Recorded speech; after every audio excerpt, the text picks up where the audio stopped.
Want to speak real Norwegian from your first lesson? Sign up for your free lifetime account at norwegianclass101.com. In this video, you'll learn 20 of the most common words and phrases in Norwegian. Hi everybody, my name is Annette. Welcome to the 800 Core Norwegian Words and Phrases video series. This series will teach you the 800 most common words and phrases in Norwegian. But there's a twist. With each new lesson in this series will include the previous lessons at the end. So after you've learned the new words and phrases, stick around and review what you learned in previous lessons. Reviewing is one of the most important parts of learning a language. You can also get the full list right now at norwegianclass101.com. Click the link in the description to access more example sentences, create your own flashcard deck, and finally master Norwegian. Okay, let's get started. First is hallo. Hello. Hallo. Hallo. Hello. Hallo, jeg heter Espen. Hello, my name is Espen. Hallo, jeg heter Espen. Unnskyld meg. Excuse me. Unnskyld meg. Unnskyld meg. Excuse me. Unnskyld meg for at jeg sen. Excuse me for being late. Unnskyld meg for at jeg sen. Jeg beklager. I'm sorry. Jeg beklager. Jeg beklager. I'm sorry. Jeg beklager, han ikke her akkurat nå. I'm sorry, he's not here right now. Jeg beklager, han ikke her akkurat nå. God natt. Good night. God natt. God natt. Good night. God natt og tusen takk. Good night and thank you very much. God natt og tusen takk. Hyggelig å møte deg. Nice to meet you. Hyggelig å møte deg. Hyggelig å møte deg. Nice to meet you. Mitt navn Peter. Hyggelig å møte deg. My name is Peter. Nice to meet you. Mitt navn Peter. Hyggelig å møte deg. Hvordan går det? How are you? Hvordan går det? Hvordan går det? How are you? God morgen. Hvordan går det? Good morning. How are you? God morgen. Hvordan går det? Ja. Yes. Ja. Ja. Yes. Ja, hva trenger du hjelp til? Yes, what do you need help with? Ja, hva trenger du hjelp til. Nei. No. Nei. Nei. No. Det ikke mulig, nei. It is not possible, no. Det ikke mulig, nei. Takk. Thank you. Takk. Takk. Thank you. Takk for hjelpen. Thank you for your help. Takk for hjelpen. Jeg I'm. Jeg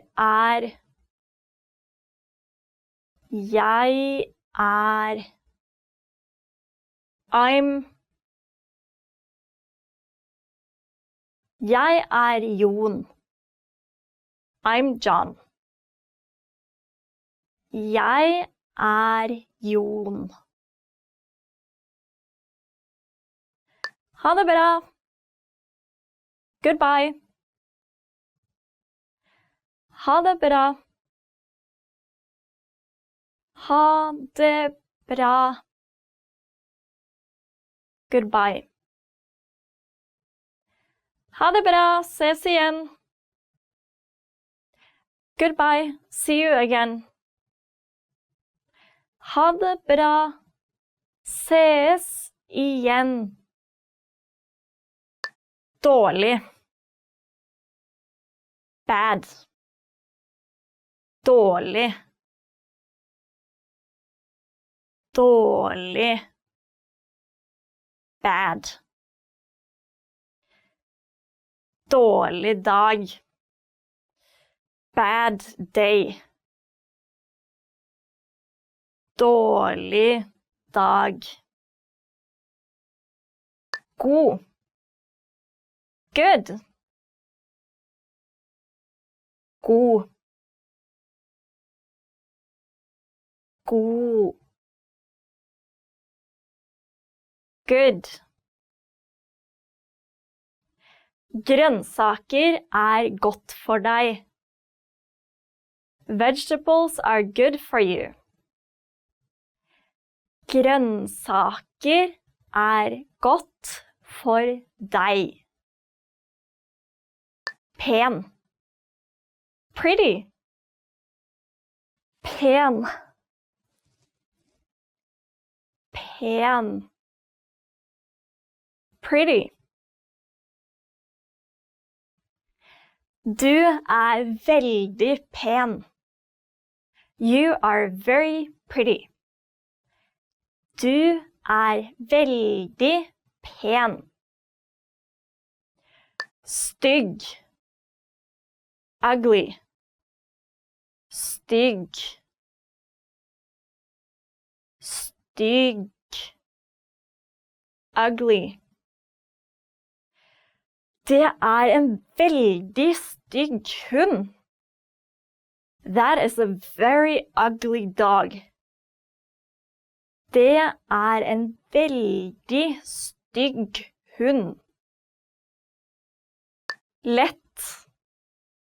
Easy. Lett. Lett. Easy. Det lett å forstå. It is easy to understand. Det lett å forstå. Vanskelig. Difficult. Vanskelig. Vanskelig. Difficult. Engelsk vanskelig. English is difficult. Engelsk vanskelig. Nær. Near. Nær. Nær. Near. Jeg bor nær universitetet. I live near the university. Jeg bor nær universitetet. Langt. Far. Langt. Langt. Far. Stasjonen langt herfra. The station is far from here. Stasjonen langt herfra. Liten. Small. Liten. Liten. Small. Bilen liten, men veldig kraftig. The car is small, but it's very powerful. Bilen liten, men veldig kraftig. First is I dag. Today. I dag. I dag. Today. I dag klokka 6:15. Today at 6:15. I dag klokka 6:15. I går. Yesterday. I går. I går. Yesterday. Jeg tok meg fri I går. I took a day off yesterday. Jeg tok meg fri I går. I morgen. Tomorrow. I morgen. I morgen. Tomorrow. Det skal bli sol I morgen. It will be sunny tomorrow. Det skal bli sol I morgen. Uke. Week. Uke.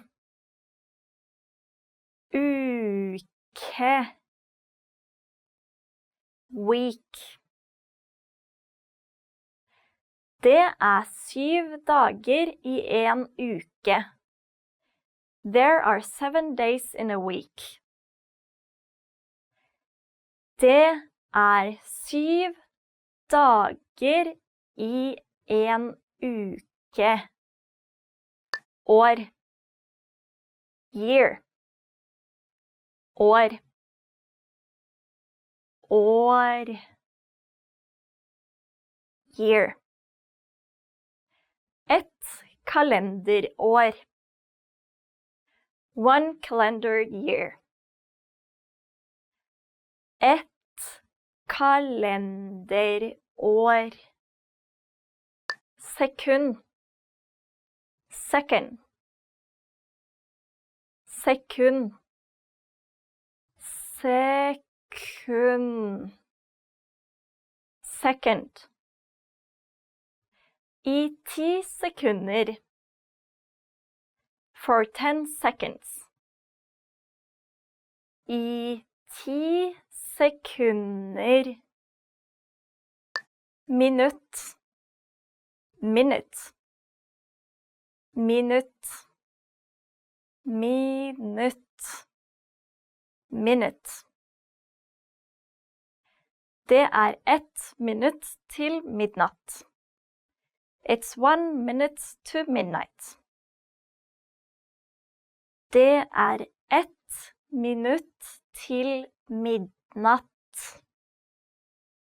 Time. Hour. Time.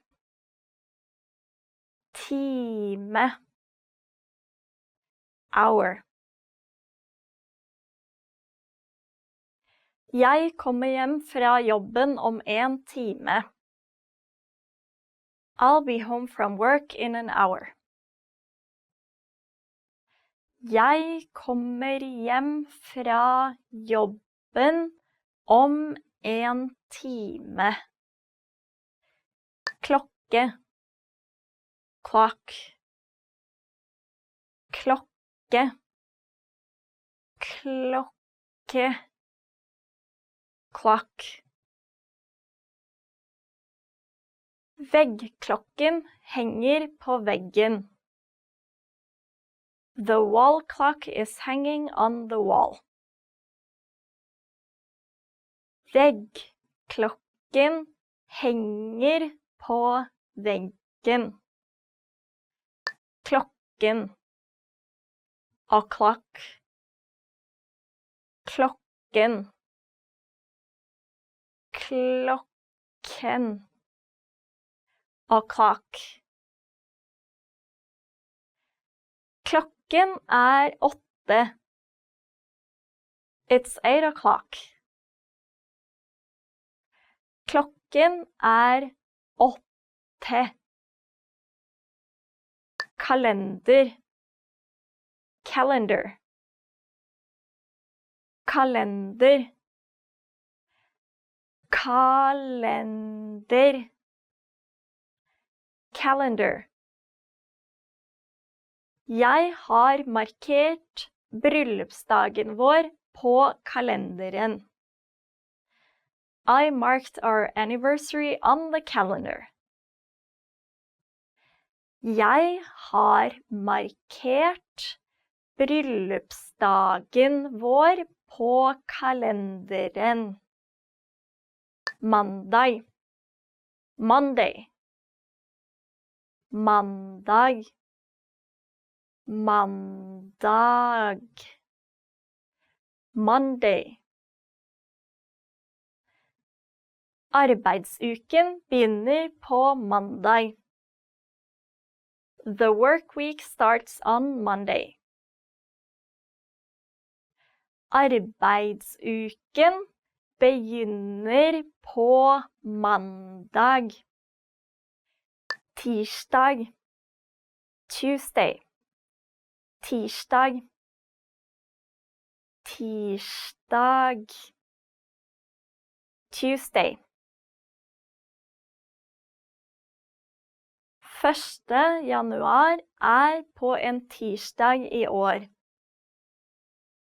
January 1st falls on a Tuesday this year. 1. januar på en tirsdag i år. Onsdag. Wednesday. Onsdag. Onsdag. Wednesday. På onsdagskveldene spiller vi poker hjemme hos meg. Wednesday nights we play poker at my house. På onsdagskveldene spiller vi poker hjemme hos meg. Torsdag. Thursday. Torsdag. Torsdag. Thursday. På torsdag. On Thursday. På torsdag. Fredag. Friday. Fredag. Fredag. Friday. Fredag 8. desember. Friday, December 8th. Fredag 8. desember. Lørdag. Saturday. Lørdag. Lørdag. Saturday. Ingen planer på lørdag. No plans for Saturday. Ingen planer på lørdag. Søndag. Sunday. Søndag. Søndag. Sunday. Søndag farsdag. Sunday is Father's Day. Søndag farsdag. Gjøre. Do. Gjøre. Gjøre. Do. Å gjøre alt. To do it all. Å gjøre alt. Gå. Go. Gå. Gå. Go. Gå rett fram. Go straight ahead. Gå rett fram. Okay, let's get started. First is le. Laugh. Le. Le. Laugh.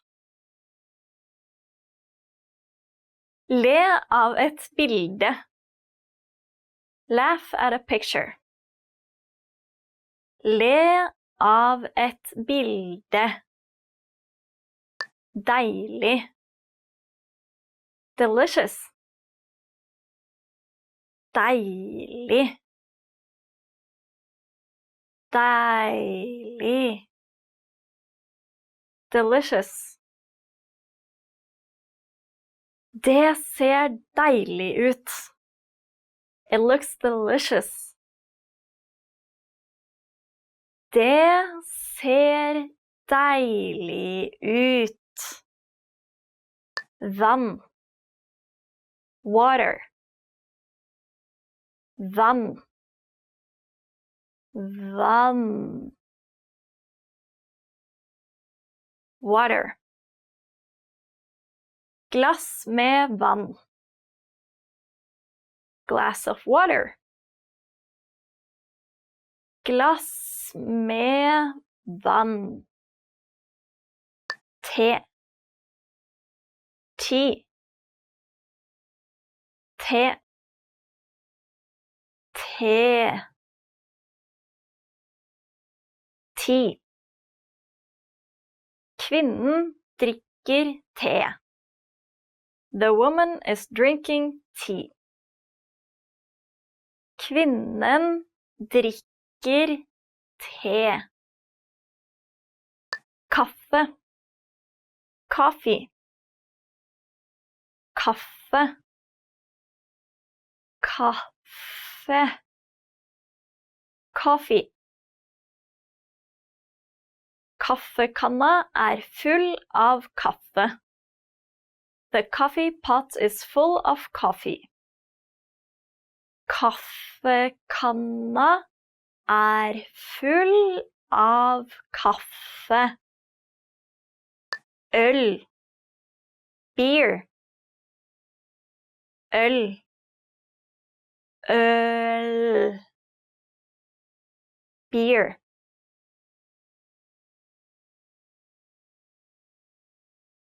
Bartenderen heller et glass med fatøl. The bartender is pouring a draft beer. Bartenderen heller et glass med fatøl. Vin. Wine. Vin. Vin. Wine. Man drikker rødvin med kjøtt og hvitvin med fisk. You drink red wine with meat and white wine with fish. Man drikker rødvin med kjøtt og hvitvin med fisk. Storfekjøtt. Beef. Storfekjøtt. Storfekjøtt. Beef. Storfekjøtt hovedretten. Beef for the main course. Storfekjøtt hovedretten. Kylling. Chicken. Kylling. Kylling. Chicken. Jeg liker ikke kyllingskinn. I don't like chicken skin. Jeg liker ikke kyllingskinn. Svinekjøtt. Pork. Svinekjøtt. Svinekjøtt. Pork. Svinekjøtt kjøttet fra en gris. Pork is the meat from a pig. Svinekjøtt kjøttet fra en gris. Fisk. Fish. Fisk. Fisk. Fish. Japanere spiser mye fisk. Japanese people eat a lot of fish. Japanere spiser mye fisk. Lam. Lamb. Lam. Lam. Lamb. Lam veldig godt. Lamb is extremely delicious. Lam veldig godt. Lege. Doctor. Lege. Lege. Doctor. Legen undersøker foten. The doctor is examining the foot. Legen undersøker foten. Politimann. Police officer. Politimann. Politimann. Police officer. Politimann i uniform. Police officer in uniform. Politimann i uniform. Lærer.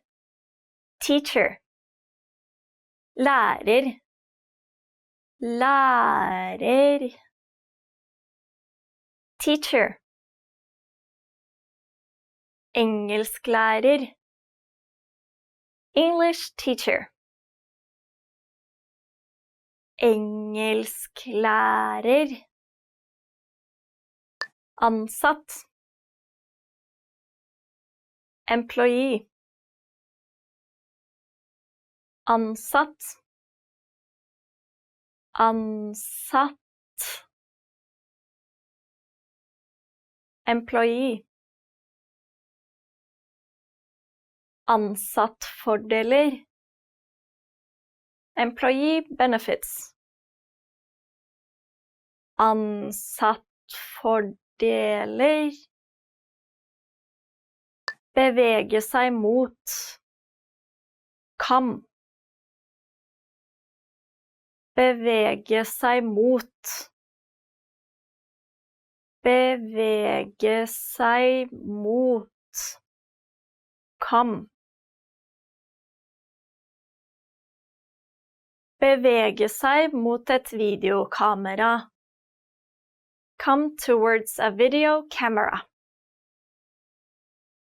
Bevege seg mot et videokamera. Se. Si. Se. Se. Si. Jeg skal se et teaterstykke på søndag. I'll see a play on Sunday. Jeg skal se et teaterstykke på søndag. Lage. Make. Lage. Lage. Make. Kokken lager middag. The chef makes dinner. Kokken lager middag. Bruke. Use. Bruke. Bruke. Use. Jeg bruker en datamaskin på jobb. I use a computer for work. Jeg bruker en datamaskin på jobb. Okay, let's get started. First is kunne. Can. Kunne. Kunne. Can. Kan hoppe over. Can jump over. Kan hoppe over. Null. Zero. Null.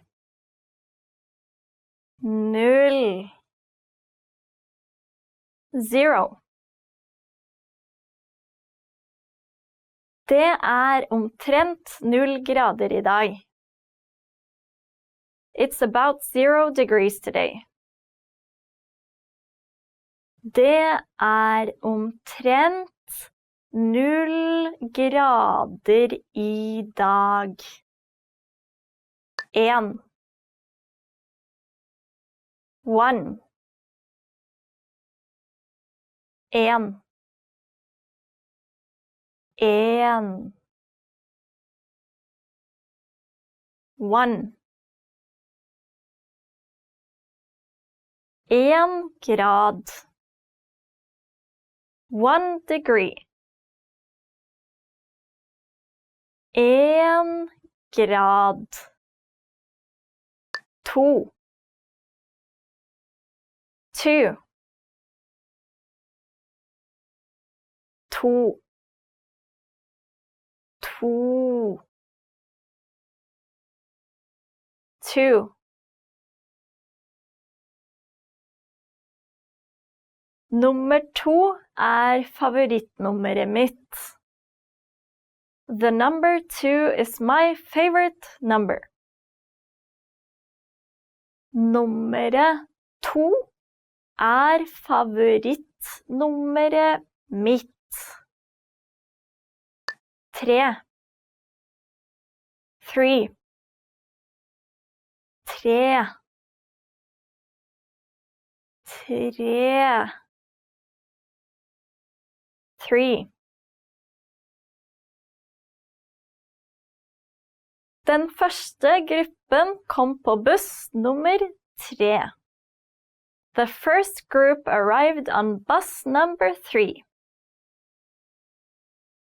Den første gruppen kom på buss nummer 3.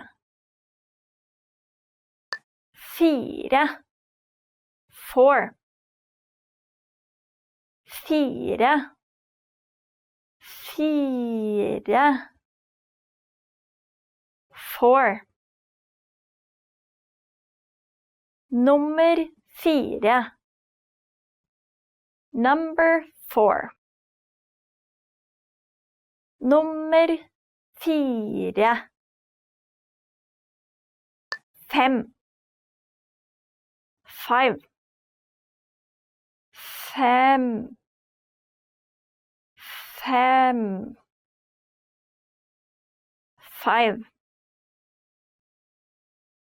Sjøstjernen har 5 ben. The starfish has 5 legs. Sjøstjernen har 5 ben. 6. 6. 6. 6. 6. Har dere et bord for 6? Do you have a table for 6? Har dere et bord for 6? 7. 7. 7. 7. 7. Det 7 dager I hver uke. There are 7 days in every week. Det 7 dager I hver uke. 8. 8. 8. 8. 8. Klokken 8. It's 8 o'clock. Klokken 8. 9. 9. 9. 9. 9. 99%. 99%. 99%. 10. 10. 10. 10. 10. Jeg kan telle fra 1 til 10 på kinesisk. I can count from 1 to 10 in Chinese. Jeg kan telle fra 1 til 10 på kinesisk. Celler. Salesman. Selger. Selger. Salesman. Selgeren hilser på en kunde. The salesman is greeting a customer. Selgeren hilser på en kunde. Daglig leder. Manager. Daglig leder. Daglig leder. Manager. Den daglige lederen tar en pause ved bordet. The manager takes a break at the desk. Den daglige lederen tar en pause ved bordet. Kokk. Cook. Kokk. Kokk. Cook. Sjefskokk. Head cook.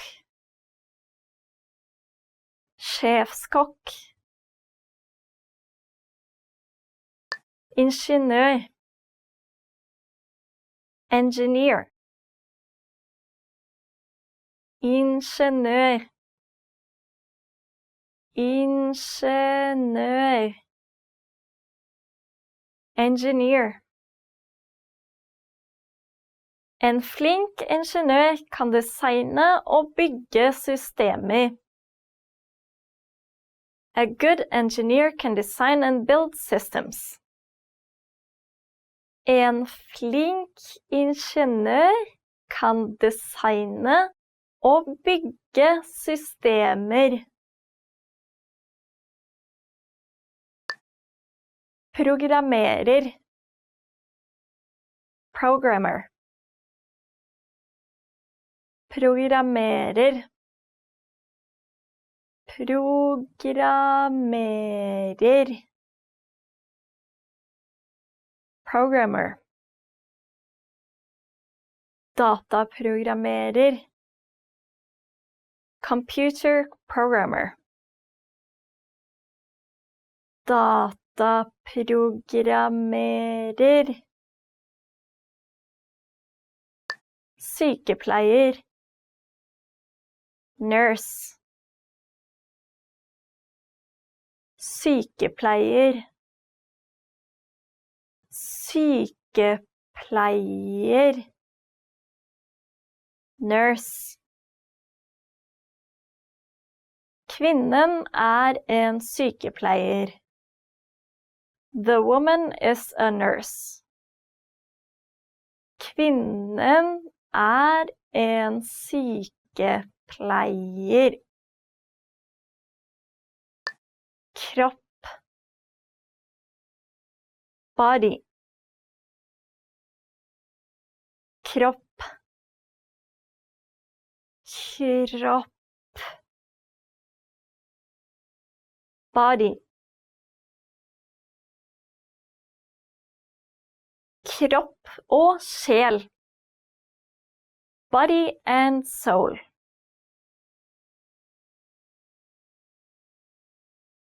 Kropp og sjel. Hode. Head. Hode. Hode. Head. Bruk hjelm for å beskytte hodet ditt. Wear a helmet to protect your head. Bruk hjelm for å beskytte hodet ditt. Okay, let's get started. First is hånd. Hand. Hånd. Hånd. Hand. Venstre hånd. Left hand. Venstre hånd. Arm. Arm. Arm. Arm. Arm. Muskuløs arm. Muscular arm. Muskuløs arm. Fot. Foot. Fot. Fot. Foot.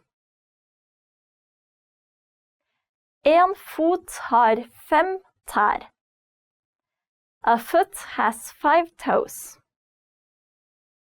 En fot har 5 tær.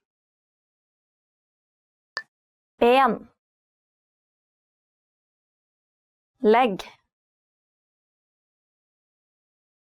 Ben. Ben. Legg.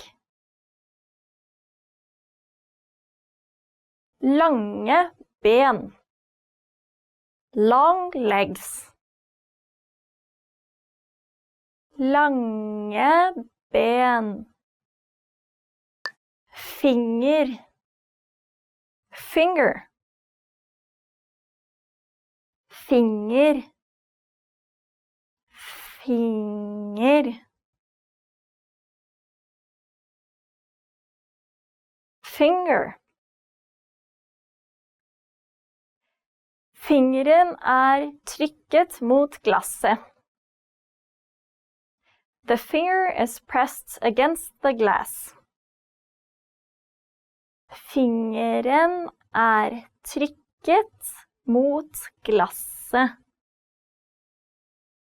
Rygg. Back. Rygg. Rygg. Back. Ryggen til pinnsvinet dekket med spisse tagger. A hedgehog's back is covered in sharp spines. Ryggen til pinnsvinet dekket med spisse tagger.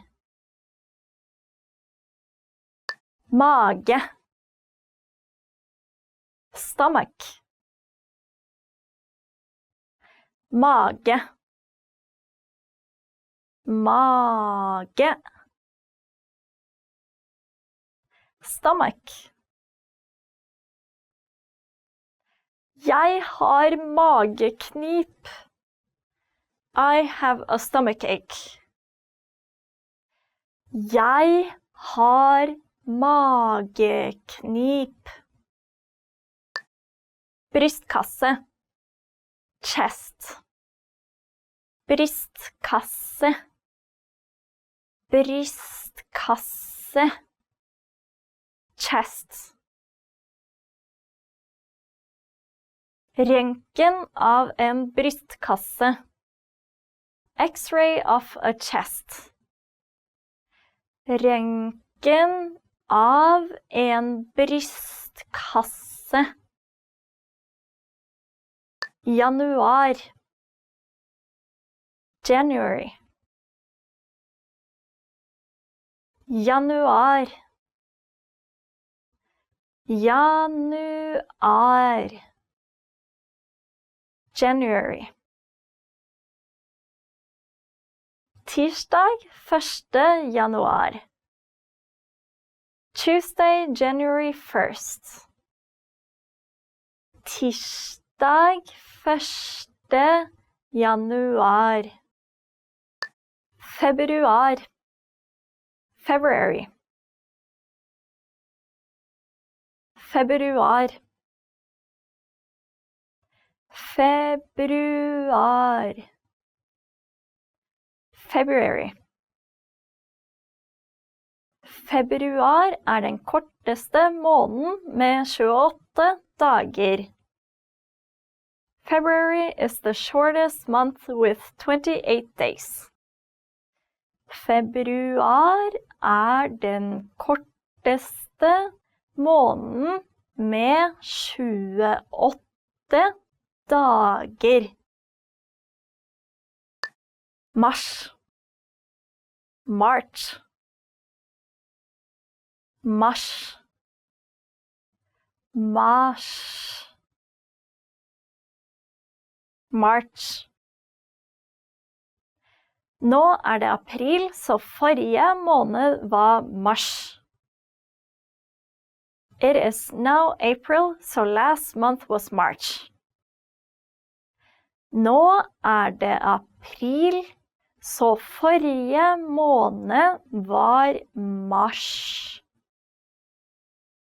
April. April. April. April. April.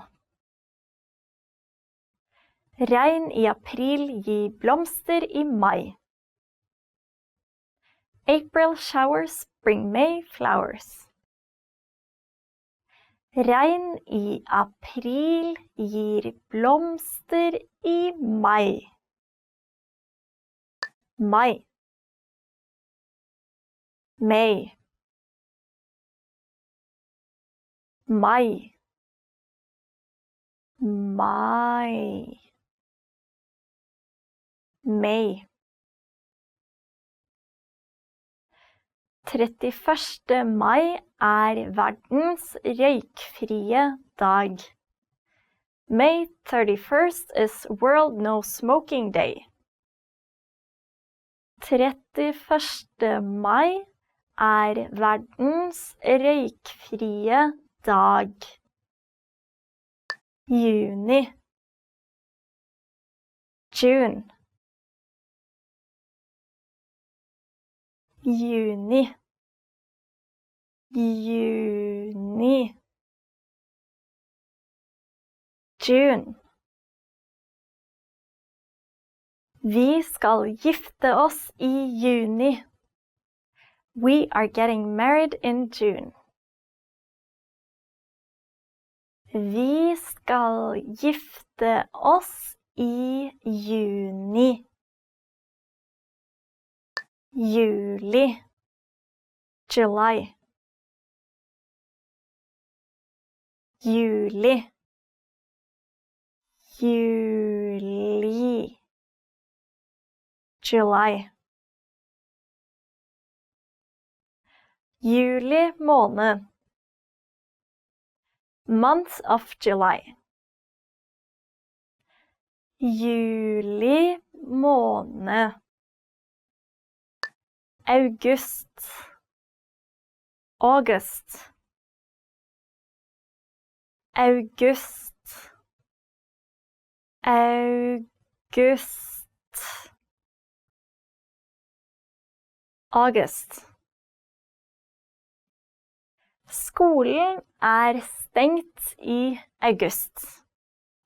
The school is closed in August. Skolen stengt i august. September. September. September. September. September. I dag det lørdag 10. september. Today is Saturday, September 10th. I dag det lørdag 10. september. Oktober. October. Oktober. Oktober. October. Julebrus blir bare solgt fra oktober til slutten av desember. Christmas soda is only sold from October to the end of December. Julebrus blir bare solgt fra oktober til slutten av desember. November. November. November. November. November. Thanksgiving, torsdag 24. november. Thanksgiving, Thursday, November 24th. Thanksgiving, torsdag 24. november. December. December. December. December. December. 25. December. December 25th. 25. December. The secret to speaking more of your target language. If you're like most language learners, then above all, you want to speak and understand more of your target language. But how do you speak more when you're just starting out, when you can't yet create sentences off the top of your head? Here are some tips. Let's jump into part 1, how to prepare ahead of time to speak more.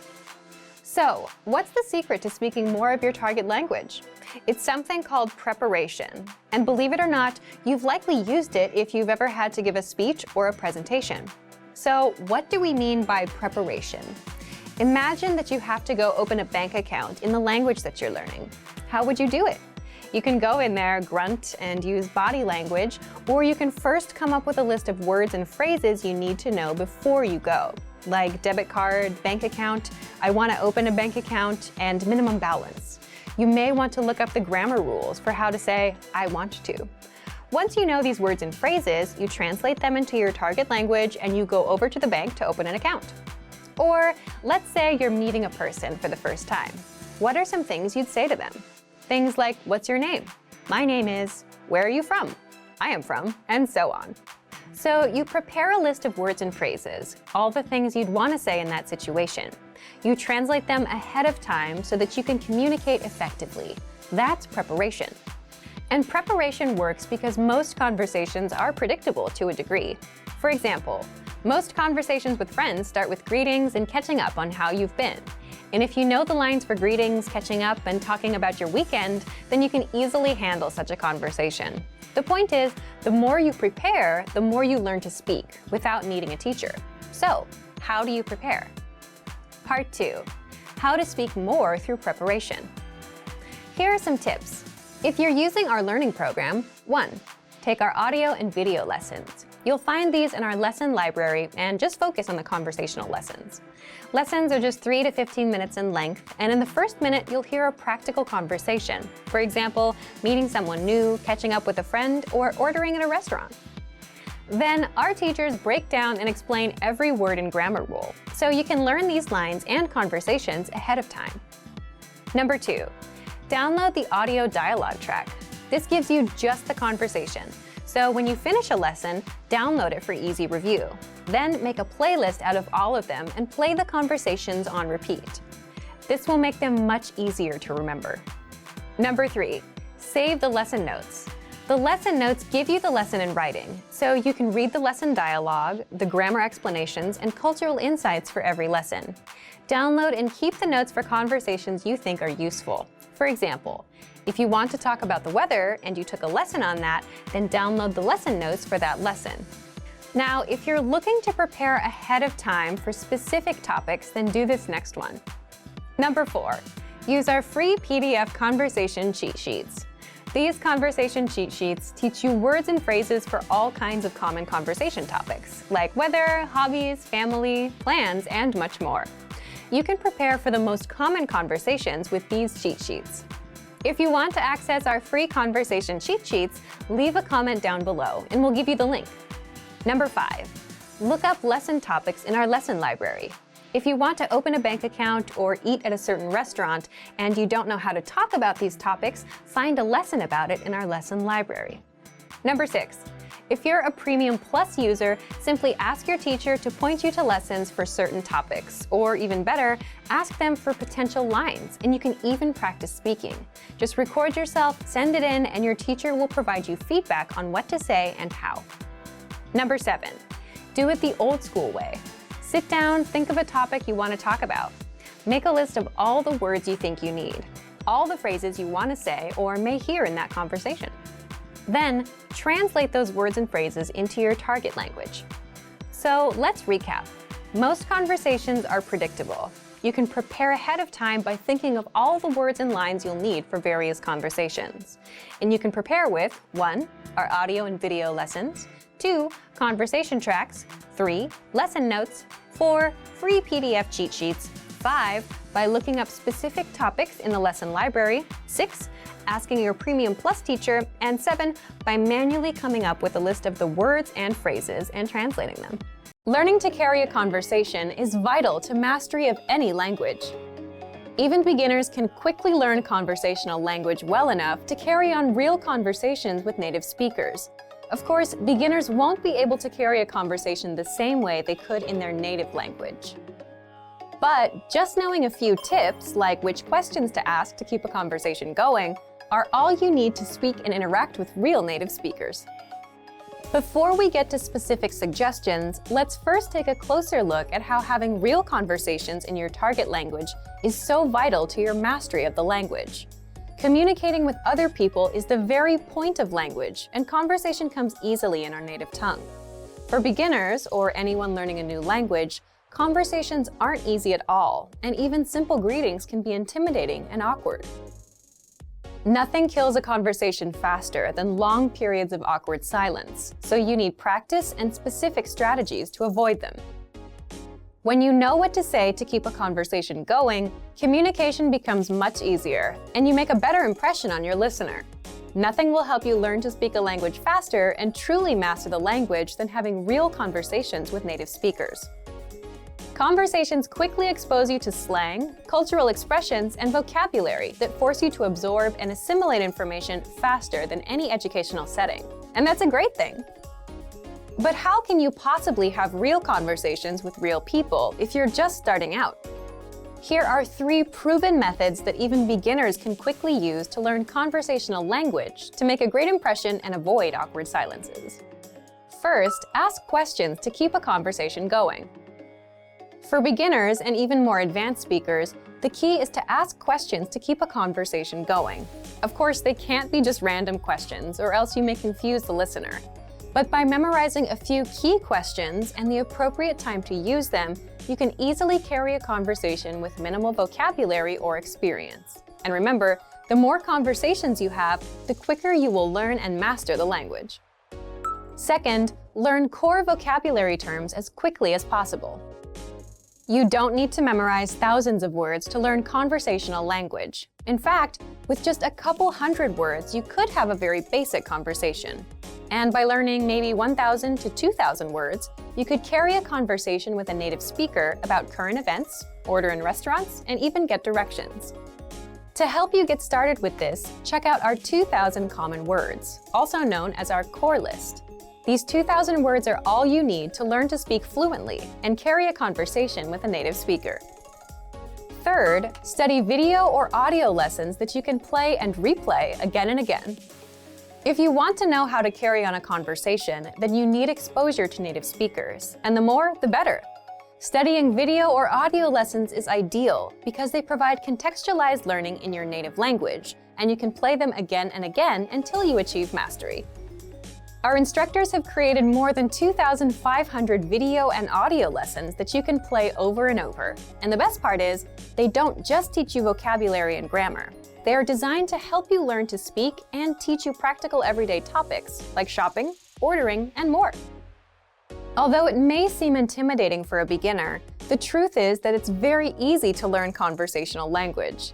Just learn a few core vocabulary terms and which questions to ask to keep a conversation going. Our language learning program has the world's largest online collection of video and audio lessons by real instructors, plus tons of advanced tools to help you learn to speak and carry on a conversation quickly. Just a little practice and exposure to real conversations or lessons is all it really takes. So, if you're ready to finally learn a new language the fast, fun, and easy way, sign up for your free lifetime account by clicking on the link in the description. Signing up takes less than 30 seconds, and you'll start speaking from your very first lesson. If you enjoyed these tips, hit the like button, share the video with anyone who's trying to learn a new language, and subscribe to our channel. We release new videos every week. I'll see you next time. Bye! You've studied for a while and are ready to talk to people and practice what you've learned. But where do you start? Starting a conversation in a new language can seem a bit intimidating. How do you just jump into it? In this video, we'll look at 5 ways to start conversations. Number 1. Introduce yourself in your target language. This is usually one of the first things you learn when you start studying a new language. And sometimes, starting a conversation, or continuing one, is as simple as introducing yourself. Number 2. Talking about the weather. This is a universal talking point. People talk about the weather all over the world. And just saying, "It's really nice today," is enough to start a conversation. A great way to practice your weather conversation skills is to check out our Can-Do lesson pathway. This series of lessons teaches you how to talk about the weather in your target language. Number 3. Give compliments. Compliments are a great way to start a conversation. You can compliment something about your conversation partner's city, country, or something specific to them personally. "Hey, your bag is super cute," or "That ice cream looks delicious." These kinds of compliments can lead to further conversation about what you complimented. In this case, it could be fashion or a local restaurant. This is a great way to make quick connections with people. Number 4. Ask for help. For example, you can ask for directions, ask about prices, or request recommendations for restaurants or shopping spots, and let the conversation go from there. People are usually happy to lend a helping hand to tourists who are visiting their city. Number 5. Learn phrases for transactions. This can include getting a room at a hotel or telling a taxi driver where to go. When you're traveling overseas, you'll need to talk to other people in your target language. And while this might be a bit scary at first, you'll find that the people you meet are just happy that you're trying to communicate with them. So get started talking in your target language now. For even more tips on how to start conversations, check out our complete language learning program. Sign up for your free lifetime account by clicking on the link in the description. Get tons of resources to have you speaking in your target language. And if you enjoyed these tips, hit the like button, share the video with anyone who's trying to learn a new language, and subscribe to our channel. We release new videos every week. I'll see you next time. Bye! Do you want to have access to tons of language lessons, but you don't want to have to buy more textbooks? In this video, you'll learn 6 ways you can get language lessons for free. This video will cover ways to get our audio and video lessons on a regular basis, so you can work on improving your language skills. You can use these anywhere, anytime. All right, let's take a look at how to get access. First, right on our website. New lessons come out every single week. Mondays, Tuesdays, and video lessons on Fridays. Access them all in the Lessons drop-down menu on the site. Click on Newest Lessons. If you're on the go, you're going to work, driving, or running errands, you can easily learn with your mobile device. And that brings us to our next tip. Second, get lessons on the Innovative Language app. If you're an iPhone, iPad, or Android user, learn on the go with the Innovative Language 101 app. Download it for free. After you download the app, you can keep up with all the latest lessons. There is a Newest Lessons icon right on the home screen, and it gives you instant access to your free lessons anywhere, anytime. Just look for Innovative Language 101 on the App Store or Google Play. The third way is the Apple TV app. You can learn on the big screen. Turn on your TV and access all of your audio and video lessons.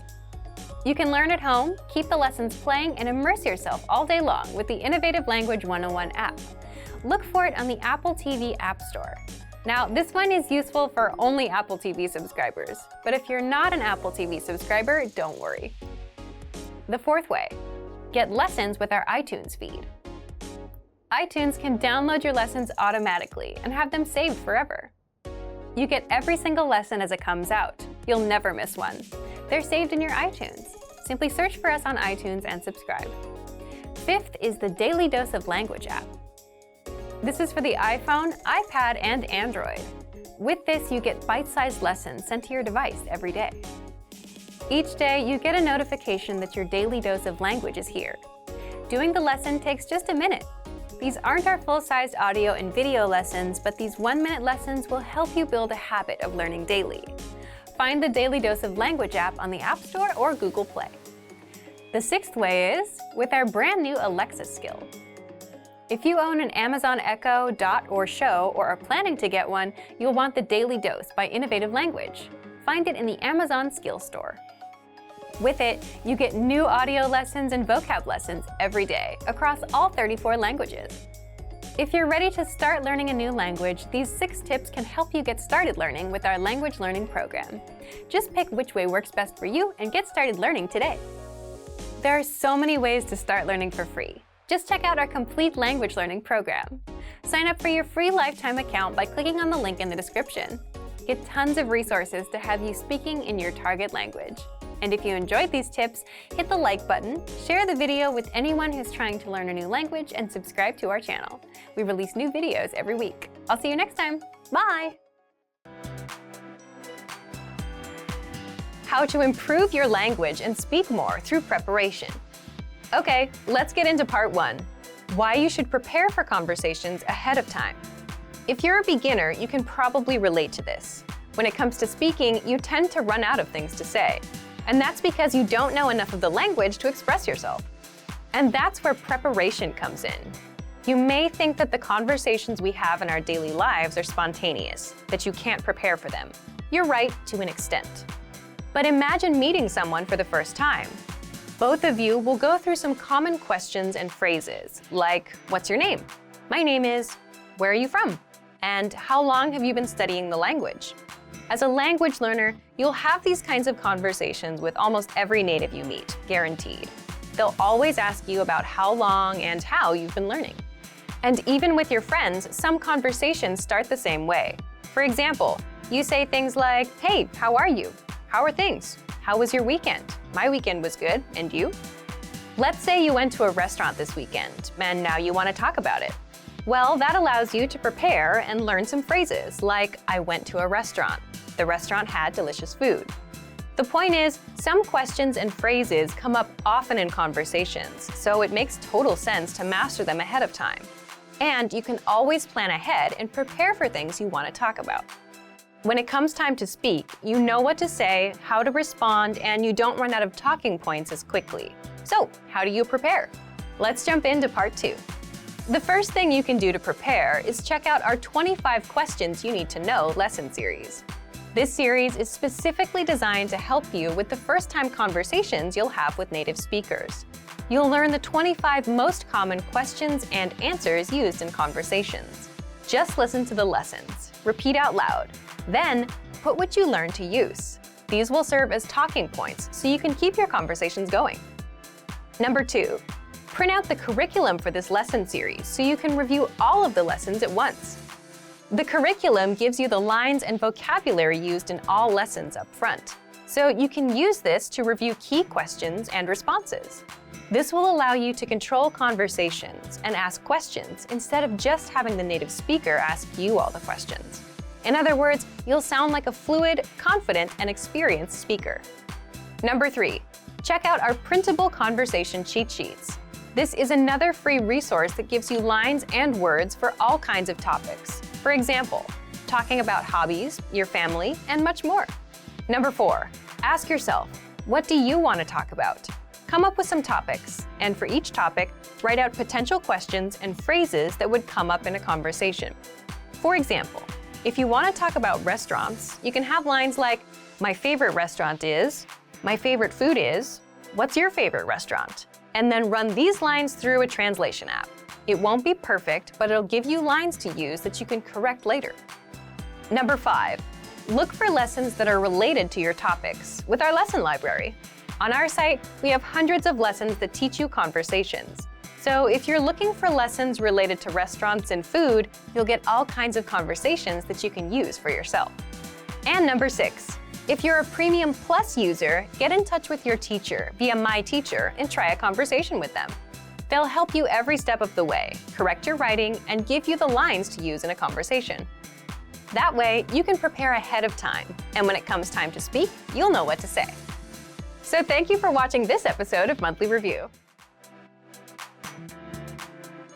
If you're like most language learners, then your #1 goal is to speak more, right? You want to have fluent conversations with natives. It's a great goal to have. But for most language learners, speaking also happens to be their weakest skill. You may not know enough of the language to express yourself. You tend to run out of words and things to say. And you're just not sure how to start conversations.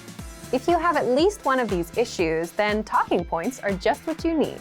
Part 1. What's a talking point? A talking point is a topic that invites discussion or argument. In other words, just something to talk about.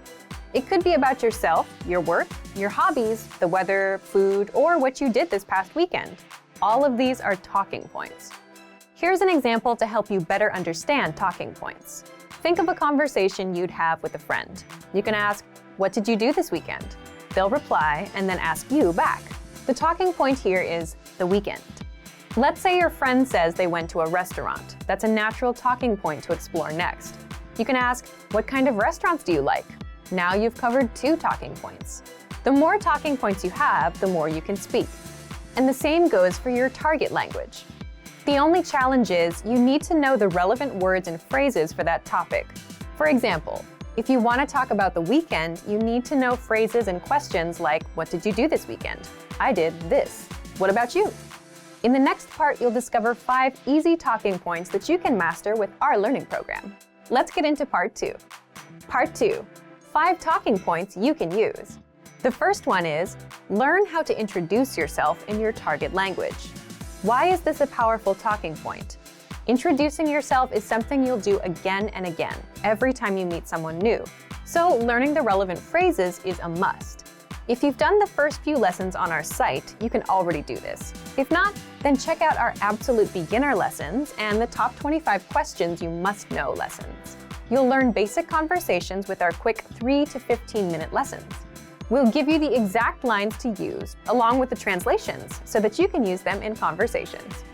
You can also use this talking point to continue a conversation. For example, if you've started with a different point, like the weather, then it makes sense to say, "By the way, my name is..." Talking point number 2, the weather. This is a universal talking point. People like to talk or complain about the weather all over the world. In fact, just saying, "It's really nice today," is enough to start a conversation with a native speaker. If you want to talk about the weather, check out our can-do lesson pathway called Can Talk About Weather. You'll find this pathway in the absolute beginner level of our lesson library. Talking point number 3, compliments. Compliments are another great way to start a conversation or continue one. If you're running out of things to say, you can quickly transition and say something about their city, their country, or just, "Hey, I like your shirt." If you want to learn how to compliment, check out our compliments phrase list. This list is free to access for all users. If you don't know where to find it on our site, leave a comment in the comments below and we'll follow up. Point number 4, ask for help. For example, you can ask for directions or about the price and let the conversation go from there. These are very basic phrases that you learn in our survival phrases lessons. If you want to strike up a quick dialogue, this is a great talking point to use. Point number 5, learn phrases for transactions, like getting a room at a hotel, shopping, ordering food, or telling the taxi driver where to go. You may think that this isn't much of a talking point, but for the learners that are shy about talking to random native speakers for no reason, this is an easy way to start a dialogue. You have a good excuse. You want to buy something, so the staff will be happy to respond. Again, you learn all of these with our survival phrases lessons. Okay, let's move on to our last part. Part 3, how to get our conversation cheat sheets. Lastly, I'm going to tell you how to get our collection of conversation cheat sheets for free. With these cheat sheets, you'll be able to talk about all kinds of topics: travel, hobbies, dating, family, weather, and much more, which means you can master a lot of talking points and speak more of your target language. If you'd like to get these cheat sheets, please leave us a comment in the comment section. Want to speak real Norwegian from your first lesson? Sign up for your free lifetime account at norwegianclass101.com. Top 25 phrases in Norwegian. Let's get started. Hallo. Hello. Hallo. Actually, in Norwegian, the word for hello is so similar that even I mess it up. Hallo. Hello. God morgen. Good morning. God morgen. Good morning. Well, this is basically almost the same. God ettermiddag. Good afternoon. God ettermiddag. Good afternoon. God natt. Good night. God natt. Good night. Time for bed. Hva heter du? What's your name? Hva heter du? What's your name? Actually, this means something like, what are you called? Jeg heter Annette. I'm Annette. Jeg heter Annette. My name is Annette. Or literally, I'm called Annette. Hyggelig å møte deg. Nice to meet you. Hyggelig å møte deg. Nice to meet you. A very useful phrase when you meet somebody for the first time. Hvordan går det med deg? How are you? Hvordan går det med deg? How are you? Maybe if you haven't seen somebody for a long time, you can use this phrase. Jeg har det bra, takk. Hva med deg? I'm fine, thanks. And you? Jeg har det bra, takk. Hva med deg? I'm fine, thanks. And you? You could make this phrase even shorter and say bra, takk. Med deg? Vær så snill. Please. Vær så snill. Please. Yeah, this is a very useful phrase you can use in almost any situations if there's anything you want. Takk. Thank you. Takk. Thank you. We also have the phrase tusen takk, which literally means 1,000 thanks, if you want to be more polite. Vær så god. You're welcome. Vær så god. You're welcome. It's my pleasure. Ja. Yes. Ja. Yes. Nei. No. Nei. No. Greit. Okay. Greit. Okay. Actually, you can just say okay as well, as it's very commonly used in Norwegian too. Unnskyld meg. Excuse me. Unnskyld meg. Excuse me. Unnskyld is a very useful phrase. When you want to say sorry, you can also say unnskyld. Jeg beklager. I'm sorry. Jeg beklager. I'm sorry. Or you can say unnskyld. Hva er klokka? What time is it? Hva er klokka? What time is it? Actually, hva er klokka literally means what is the clock? Kan jeg få regningen, er du snill? Could I get the check, please? Kan jeg få regningen, er du snill? Could I get the check, please? Unfortunately, those bills aren't gonna pay themselves, you know. Vent et øyeblikk. Wait a moment. Vent et øyeblikk. Wait a moment. Øyeblikk actually means I blink, so wait just a blink of an eye. Hvor mye koster denne? How much is this? Hvor mye koster denne? How much is this? Well, yeah, as we all know, Norway is a really expensive country, so you're gonna need a lot of money traveling there. Hjelp. Help. Hjelp. Help. Easy to remember, almost the same. Se deg senere. See you later. Se deg senere. See you later. You can also say vi ses senere. We'll see each other later. Farvel. Goodbye. Farvel. Goodbye. Actually, this is kind of a heavy phrase. It's like farewell in English. And it's usually used if you're saying goodbye to somebody you're not going to see in a very long time. So usually we would just say ha det bra. Ha det bra literally means have it well, so it just means stay well. Jeg vet ikke. I don't know. Jeg vet ikke. I don't know. Sometimes you don't know.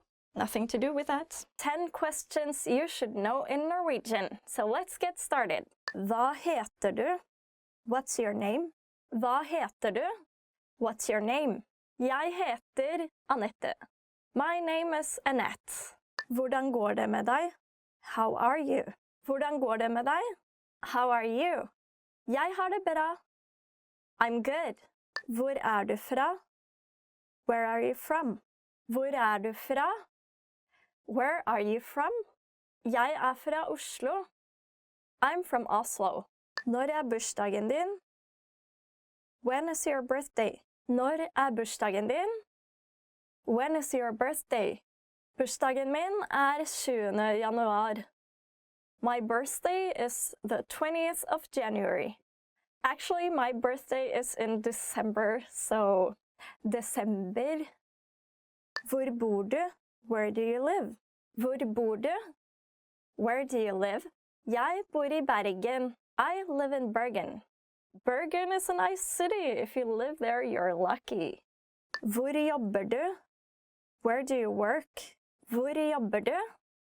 Where do you work? Jeg jobber I kommunen. I work at the municipality. Hva telefonnummeret ditt? What's your phone number? Hva telefonnummeret ditt? What's your phone number? Mitt telefonnummer 90 45 40 50. My telephone number is 90 45 40 50. Now, of course, I'm just kidding. I'm not gonna give out my number. Hvor lærte du norsk? Where did you learn Norwegian? Hvor lærte du norsk? Where did you learn Norwegian? Jeg lærte norsk gjennom en nettside. I learned Norwegian through a website. NorwegianClass101.com. Liker du norsk mat? Do you like Norwegian food? Liker du norsk mat? Do you like Norwegian food? Ja, jeg elsker norsk mat. Yes, I love Norwegian food, especially salmon. Salmon is delicious. Har du vært I Norge? Have you been to Norway? Har du vært I Norge? Have you been to Norway? Ja, jeg har vært I Norge 3 ganger. I have been to Norway 3 times. Top 10 compliments you always want to hear. That's awesome. Let's get started. Du kjekk. You're handsome. Du kjekk. You're handsome. As you might have guessed, this is not a compliment you'd like to give to a girl. This is exclusively for guys. Du smart. You're smart. Du smart. You're smart. I know. Thank you. Du en fantastisk venn. You are an awesome friend. Du en fantastisk venn. You are an awesome friend. And to your best friend, you can say, du min beste venn. You are my best friend. CV-en din imponerende. Your resume is impressive. CV-en din imponerende. Your resume is impressive. Yeah, this is definitely a compliment I would like to hear all the time. Den jakken ser fin ut på deg. That jacket looks nice on you. Den jakken ser fin ut på deg. That jacket looks nice on you. Did you buy it in Norway? Du har god smak. You have good taste. Du har god smak. You have good taste. Just like in English, smak can also be used about actual taste of, for instance, food. So when you want to say that something tastes good, you can say det smaker godt. It tastes good. Smilet ditt vakkert. Your smile is beautiful. Smilet ditt vakkert. Your smile is beautiful. Such a happy word to know. Du ser praktfull ut. You look gorgeous. Du ser praktfull ut. You look gorgeous. This is quite a dramatic statement. You could, for instance, just say, Du ser flott ut. You're looking great. Den kjolen kler deg veldig godt. That dress really suits you. Den kjolen kler deg godt. That dress really suits you. Just a fun fact, the word dress means suit in Norway, so don't mix up dress and kjole. Du verdens beste kjæreste. You are the best boyfriend, girlfriend in the whole world. Du verdens beste kjæreste. You are the best boyfriend or girlfriend in the whole world. The word kjæreste is a very typical Norwegian word, and it actually means dearest. So this is gender neutral. You can use it for both a boyfriend or a girlfriend. That's pretty practical, isn't it? Want to speak real Norwegian from your first lesson? Sign up for your free lifetime account at norwegianclass101.com. Want to finally start speaking in your target language? In this guide, you'll discover the top 7 ways to practice speaking on your own with our lessons. Let's begin. Number 1, shadowing. Shadowing is a proven learning technique where all you do is repeat what you hear in order to practice speaking. So access any audio or video lesson on the site and press the play button to start. Then, as you listen or watch, just repeat the conversations. Or, even easier, read along out loud with the dialogue section. The script is right there in front of you. With our lessons, you can master entire conversations, just like that. Number 2, read out loud. I just mentioned it, but reading out loud is another powerful tactic and deserves its own mention. With every lesson, you get written transcripts and translations. So, as you play the lesson, read the dialogue out loud as you hear it. Why? By reading out loud, you're also practicing your speaking skills. You can do this with the lesson notes, the lesson transcript, or the dialogue tool. With the dialogue tool, you can listen to each line again and again, and repeat out loud until you master them all. Number 3, speed up your reading to speed up your speaking. Being able to speak without thinking is a sign of language mastery. If you're talking to a native and can respond quickly, they'll assume that you're fairly fluent. How can you do this? When you read out loud, try increasing your speed a little bit every time. So, start by reading with the dialogue tool. If you're like most learners, you'll read the first line slowly. That's because you're still getting used to the words, which is okay. Reread it. On your second try, you know most of the words, and you'll read a little faster. Reread it again. On your third try, you'll be even faster, at a native speaker's speed. And being able to read these phrases out loud and fast will help you speak fast. Number 4, record and compare yourself with native speakers. In order to sound like a native speaker, you must imitate native speakers. So here's how. Access the voice recorder, which is in the dialogue study tool in every lesson. Click on the microphone icon. Listen to the native speaker's audio, and then record yourself. You can then compare the 2 recordings side by side, and practice and try again and again until you perfect your pronunciation. Number 5, get feedback from our Premium Plus teacher. If you're learning by yourself and don't have access to real teachers, then you can always get feedback from our Premium Plus teachers. With the My Teacher tool, you can record yourself speaking and send the audio file to the teacher. They'll review it and tell you what to improve and how. That's it. Number 6, level up your speaking with Premium Plus assignments. With Premium Plus, you can also get assignments that cover reading, writing, listening, and even speaking from your teacher. These assignments can be tailored to your goals and needs. You get a new one every week, or anytime you're ready for a new one. Number 7, get even more lessons in the lesson library.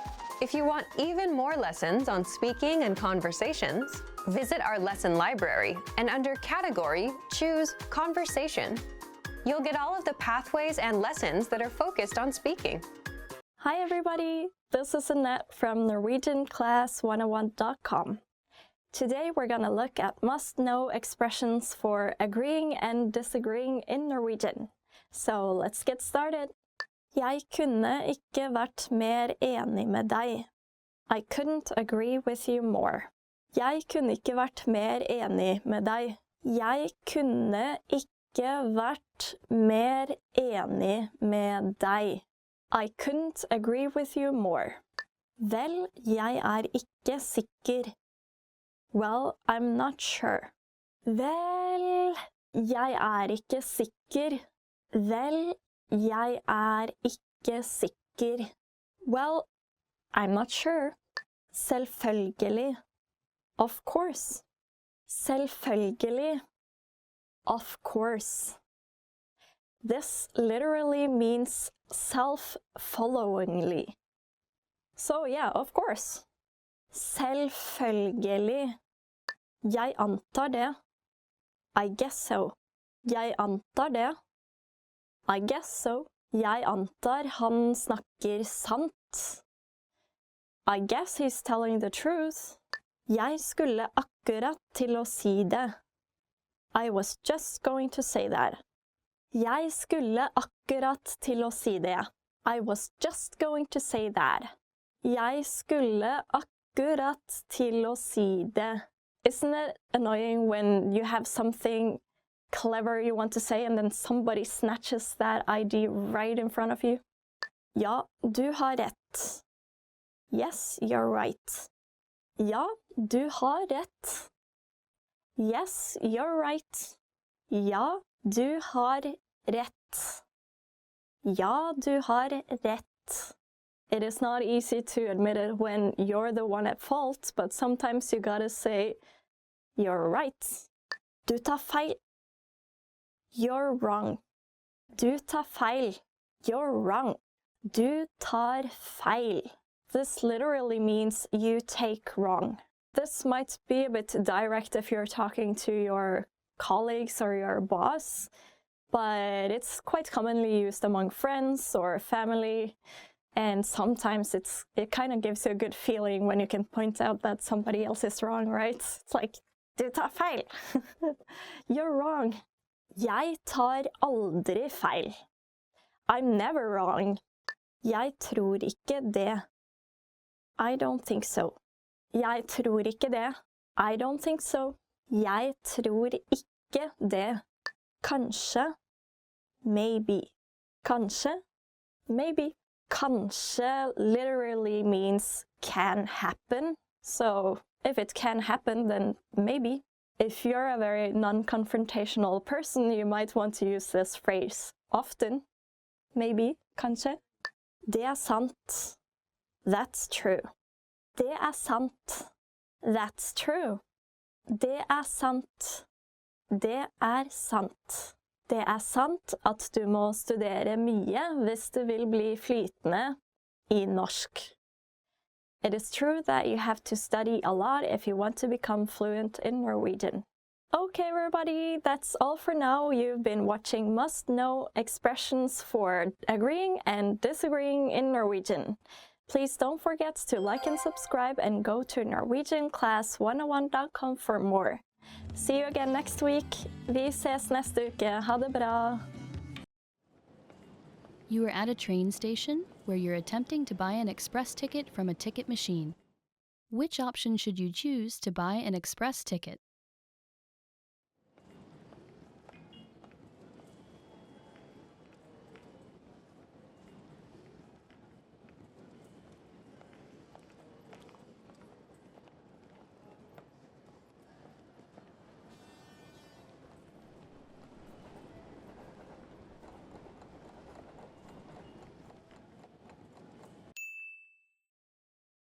Which option should you choose to buy an express ticket?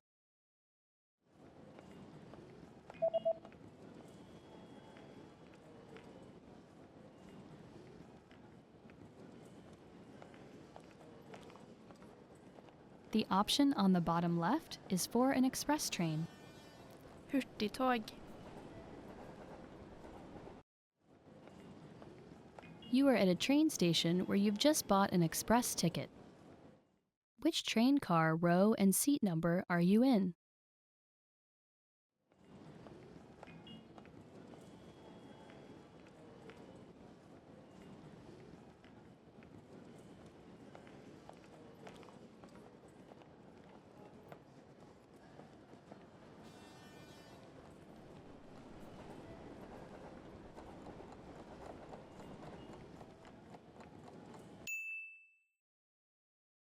Which train car, row, and seat number are you in?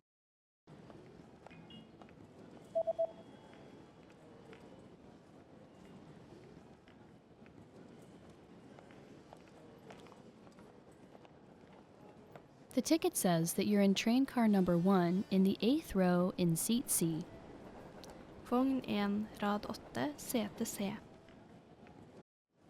You are at a train station where you're reading the train schedule for an express ticket that you've just bought. On which days are there no express trains running?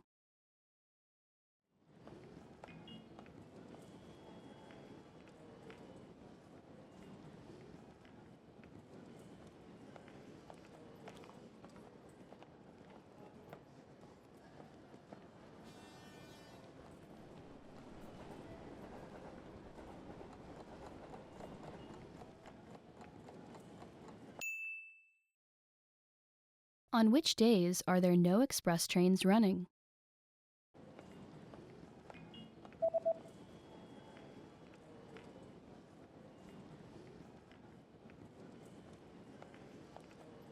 There are no express trains running on public holidays and the third Sunday of every month. Helligdager, tredje søndag hver måned. You are on a platform at a train station where you're waiting for your train. Suddenly, a message appears on the display. What does the message on the display mean?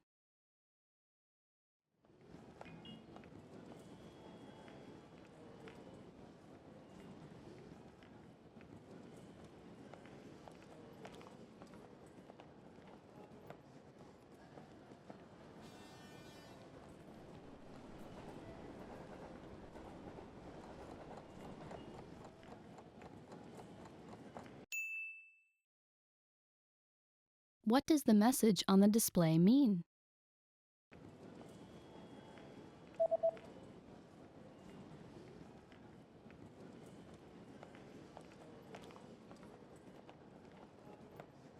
The display reads, "Passing train."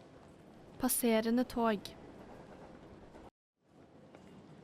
You are at a train station where you're looking for the best exit to catch a taxi. Which exit should you take to get to the taxi rank?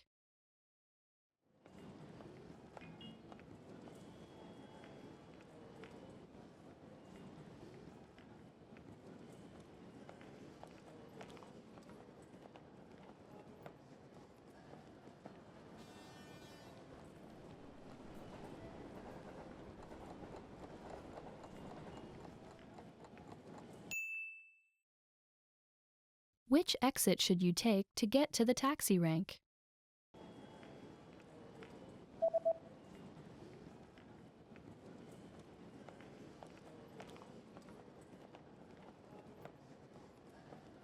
You should take the east exit in order to get to the taxi rank. Utgang mot øst. Ei kvinne spør en ekspeditør noe på en bokhandel. Hvilken bok har kvinnen lyst til å se? Unnskyld, jeg vil gjerne se på ei bok på denne hylla. Hvilken bok vil du ha? Den om biler. Et øyeblikk. Denne? Ja, det er den. Vær så god. Hvilken bok har kvinnen lyst til å se?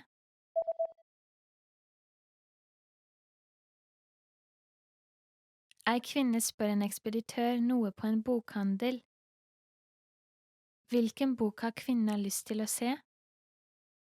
Unnskyld, jeg vil gjerne se på ei bok på denne hylla.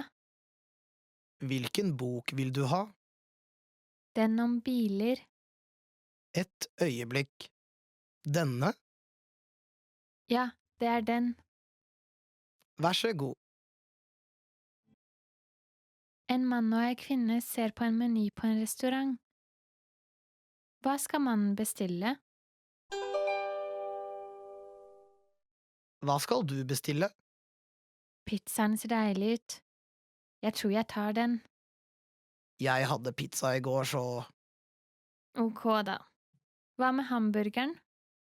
høres bra ut. Jeg tar den.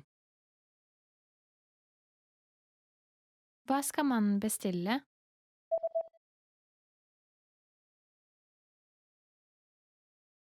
En mann og en kvinne ser på en meny på en restaurant. Hva skal mannen bestille? Hva skal du bestille? Pizzaen ser deilig ut. Jeg tror jeg tar den. Jeg hadde pizza i går, så Ok da. Hva med hamburgeren? høres bra ut. Jeg tar den. En mann ringer legekontoret. Når må han være på legekontoret? Hei, hvordan kan jeg hjelpe deg? Når stenger dere i dag? Vi stenger 6, men vennligst kom før 5:30. Ok, takk skal du ha. Når må han være på legekontoret?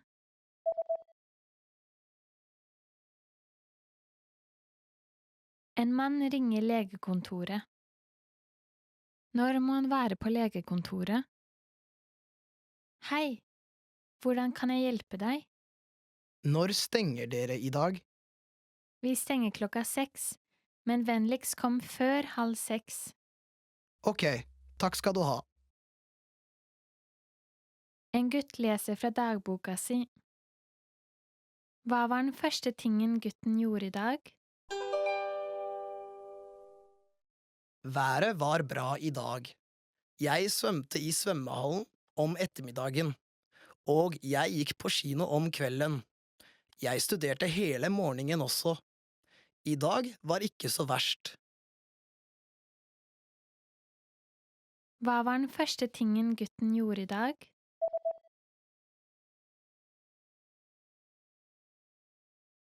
En gutt leser fra dagboka si. Hva var den første tingen gutten gjorde i dag? Været var bra i dag. Jeg svømte i svømmehallen om ettermiddagen, og jeg gikk på kino om kvelden. Jeg studerte hele morgenen også. I dag var ikke så verst. Ei kvinne og en mann ser på et bilde. Hvilket bilde ser de på? Dette er et bilde av fotballaget sønnen din er på, ikke sant? Hvem er sønnen din? Han her. Å, han er den høyeste. Jepp, han er til og med høyere enn meg. Hvilket bilde ser de på?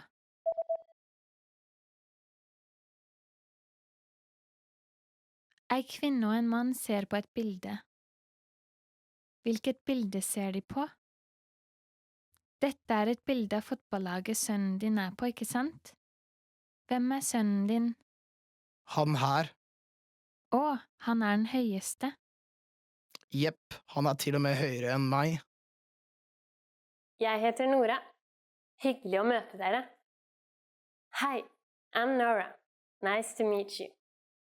In this series, we're going to learn basic Norwegian expressions. It's super easy and it only takes 3 minutes. In this lesson, you're going to learn how to introduce yourself in Norwegian. You only need to know 2 sentences. Let's see how Norwegian people introduce themselves. Hei, jeg heter Nora. Hyggelig å møte deg. Hi, I'm Nora. Nice to meet you. Hei, jeg heter Nora. Hyggelig å møte deg. Start by saying, Hei, jeg heter. Then say your name. Hei, jeg heter Nora. Finally, say, hyggelig å møte deg. Hei, jeg heter Nora. Hyggelig å møte deg. And now let's see the same sentence in a different format. Hallo, jeg heter Nora. Hyggelig. Hello, my name is Nora. Nice to meet you. Hallo, jeg heter Nora. Hyggelig. So, what has changed from the previous introduction? Let's take a close look at these together. Hei has been substituted with an alternative greeting, hallo, Norwegian for hello.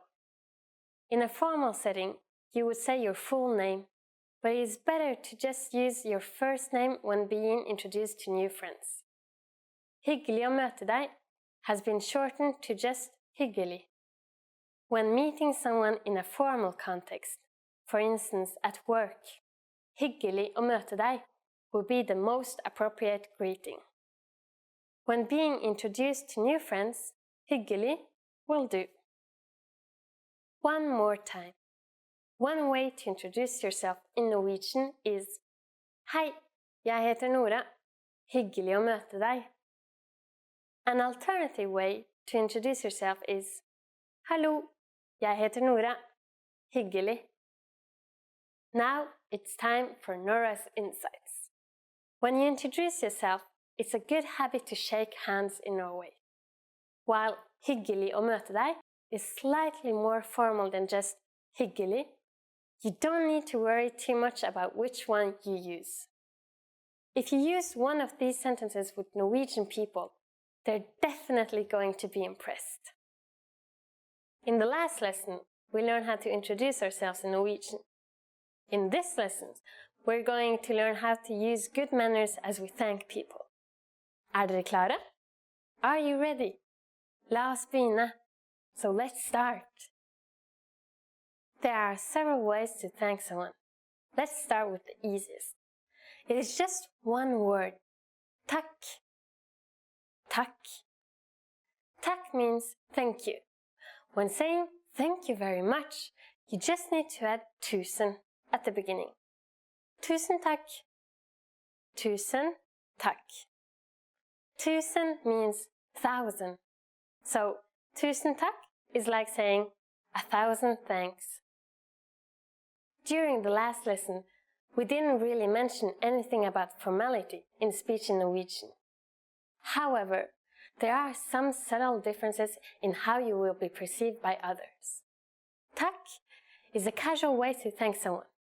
Tusen takk expresses more gratitude and is thus more formal. A longer and more formal phrase, which expresses a lot of gratitude, would be Tusen takk, så hyggelig av deg. Here we have just added så hyggelig av deg, which means how nice of you.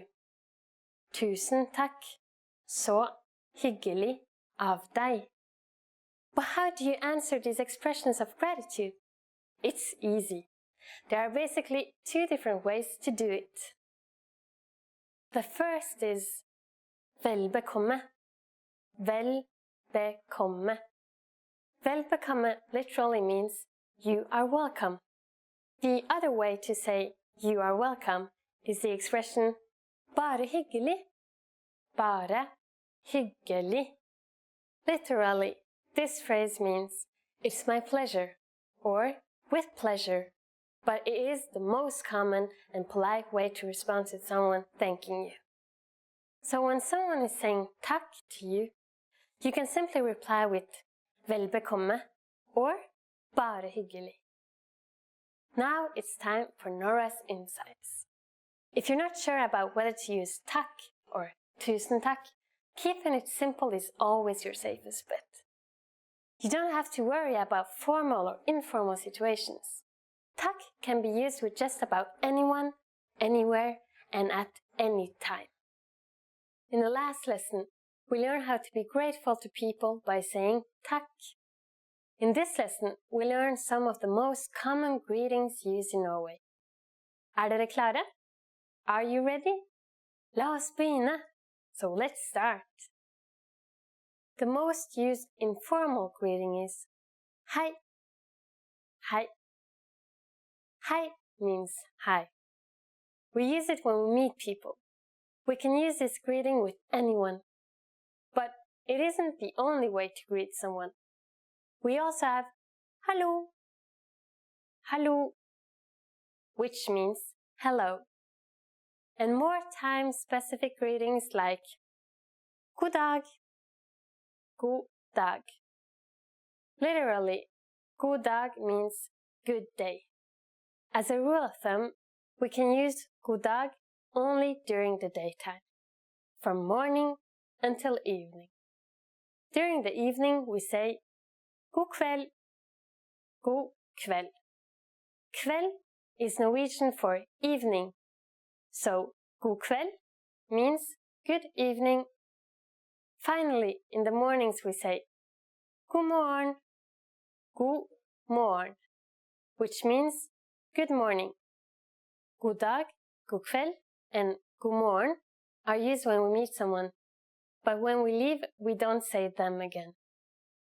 When parting ways for a long time, we usually say ha det bra, ha det bra. Ha det bra means be well, but translates best as goodbye. Finally, in Norwegian, we have an expression meaning see you soon. Ses, ses.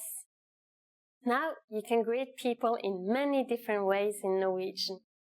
Let's review them all again.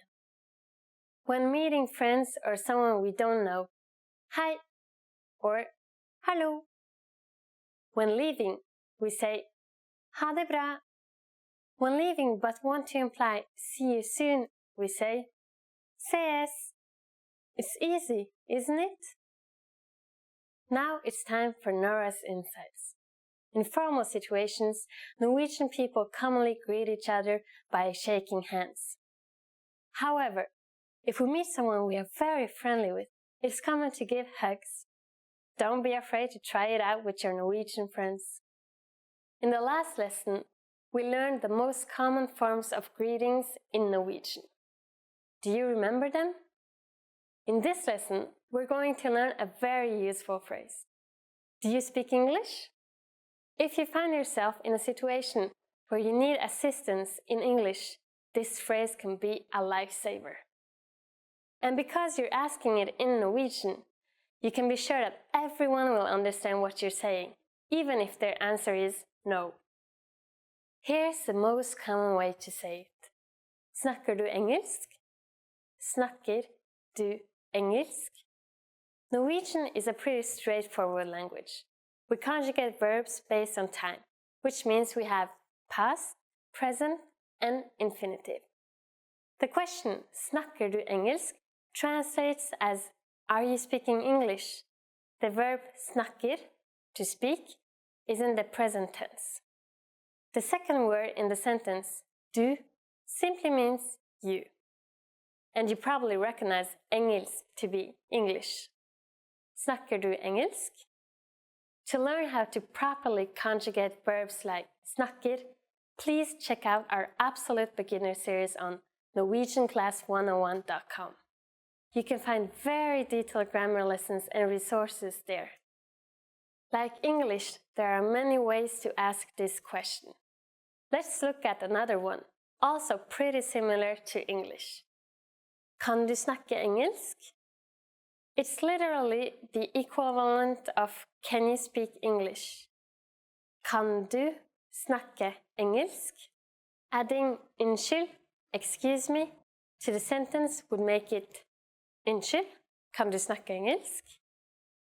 Unnskyld, kan du snakke engelsk? The responses you will receive could be one of these three.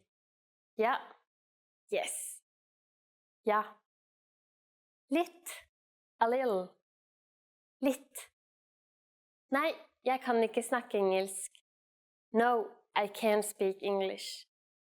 Nei, jeg kan ikke snakke engelsk. Since this last one is a negative statement, we need to say ikke before the verb snakke. Notice also that the verb snakke is slightly different than snakker. Remember, the verb changes depending on the time it is in. We are now talking about the infinitive, since it is coupled with kan, which means can. Now it's time for Nora's insights. For those of you who don't just speak English, you can obviously use this question with any language you need. Norwegian people study other European languages at school, so maybe you will get lucky. Just substitute engelsk with italiensk for Italian, fransk for French, spansk for Spanish, tysk for German. In the last lesson, we learned the phrase Unnskyld, kan du snakke engelsk? Excuse me, do you speak English? We mentioned the word unnskyld, which means excuse me in Norwegian. In this lesson, we're going to learn how to use unnskyld and other words when apologizing in Norwegian. We should use unnskyld in formal situations, such as when we are ordering something in bars or restaurants. For example, unnskyld, en kaffe takk. Excuse me, a coffee please. We can also use it when asking a question. Unnskyld, hvor er Frognerparken? Excuse me, where is the Vigeland Park? Sometimes we also hear people say beklager, which means the same thing when you want to apologize for a mistake. Beklager. Another common way to say excuse me is unnskyld. Unnskyld. Just like beklager, we can use unnskyld when apologizing for a mistake. You can also hear some Norwegians say sorry, which is a long word from English. It's often used as a quick apology amongst friends. All of these phrases can be used for either excuse me or I'm sorry. But if you really want to apologize for something, it might be better to use a longer phrase. That phrase is Unnskyld, jeg er virkelig lei for det. It means excuse me, I am really sorry, and can be used in both formal and informal situations. Unnskyld, jeg er virkelig lei for det. First, we have the familiar unnskyld. Next, we insert the pronoun for I, jeg. Then er, which means am. This is followed by virkelig, which means really. Finally, we have the phrase lei for det, meaning sorry about it.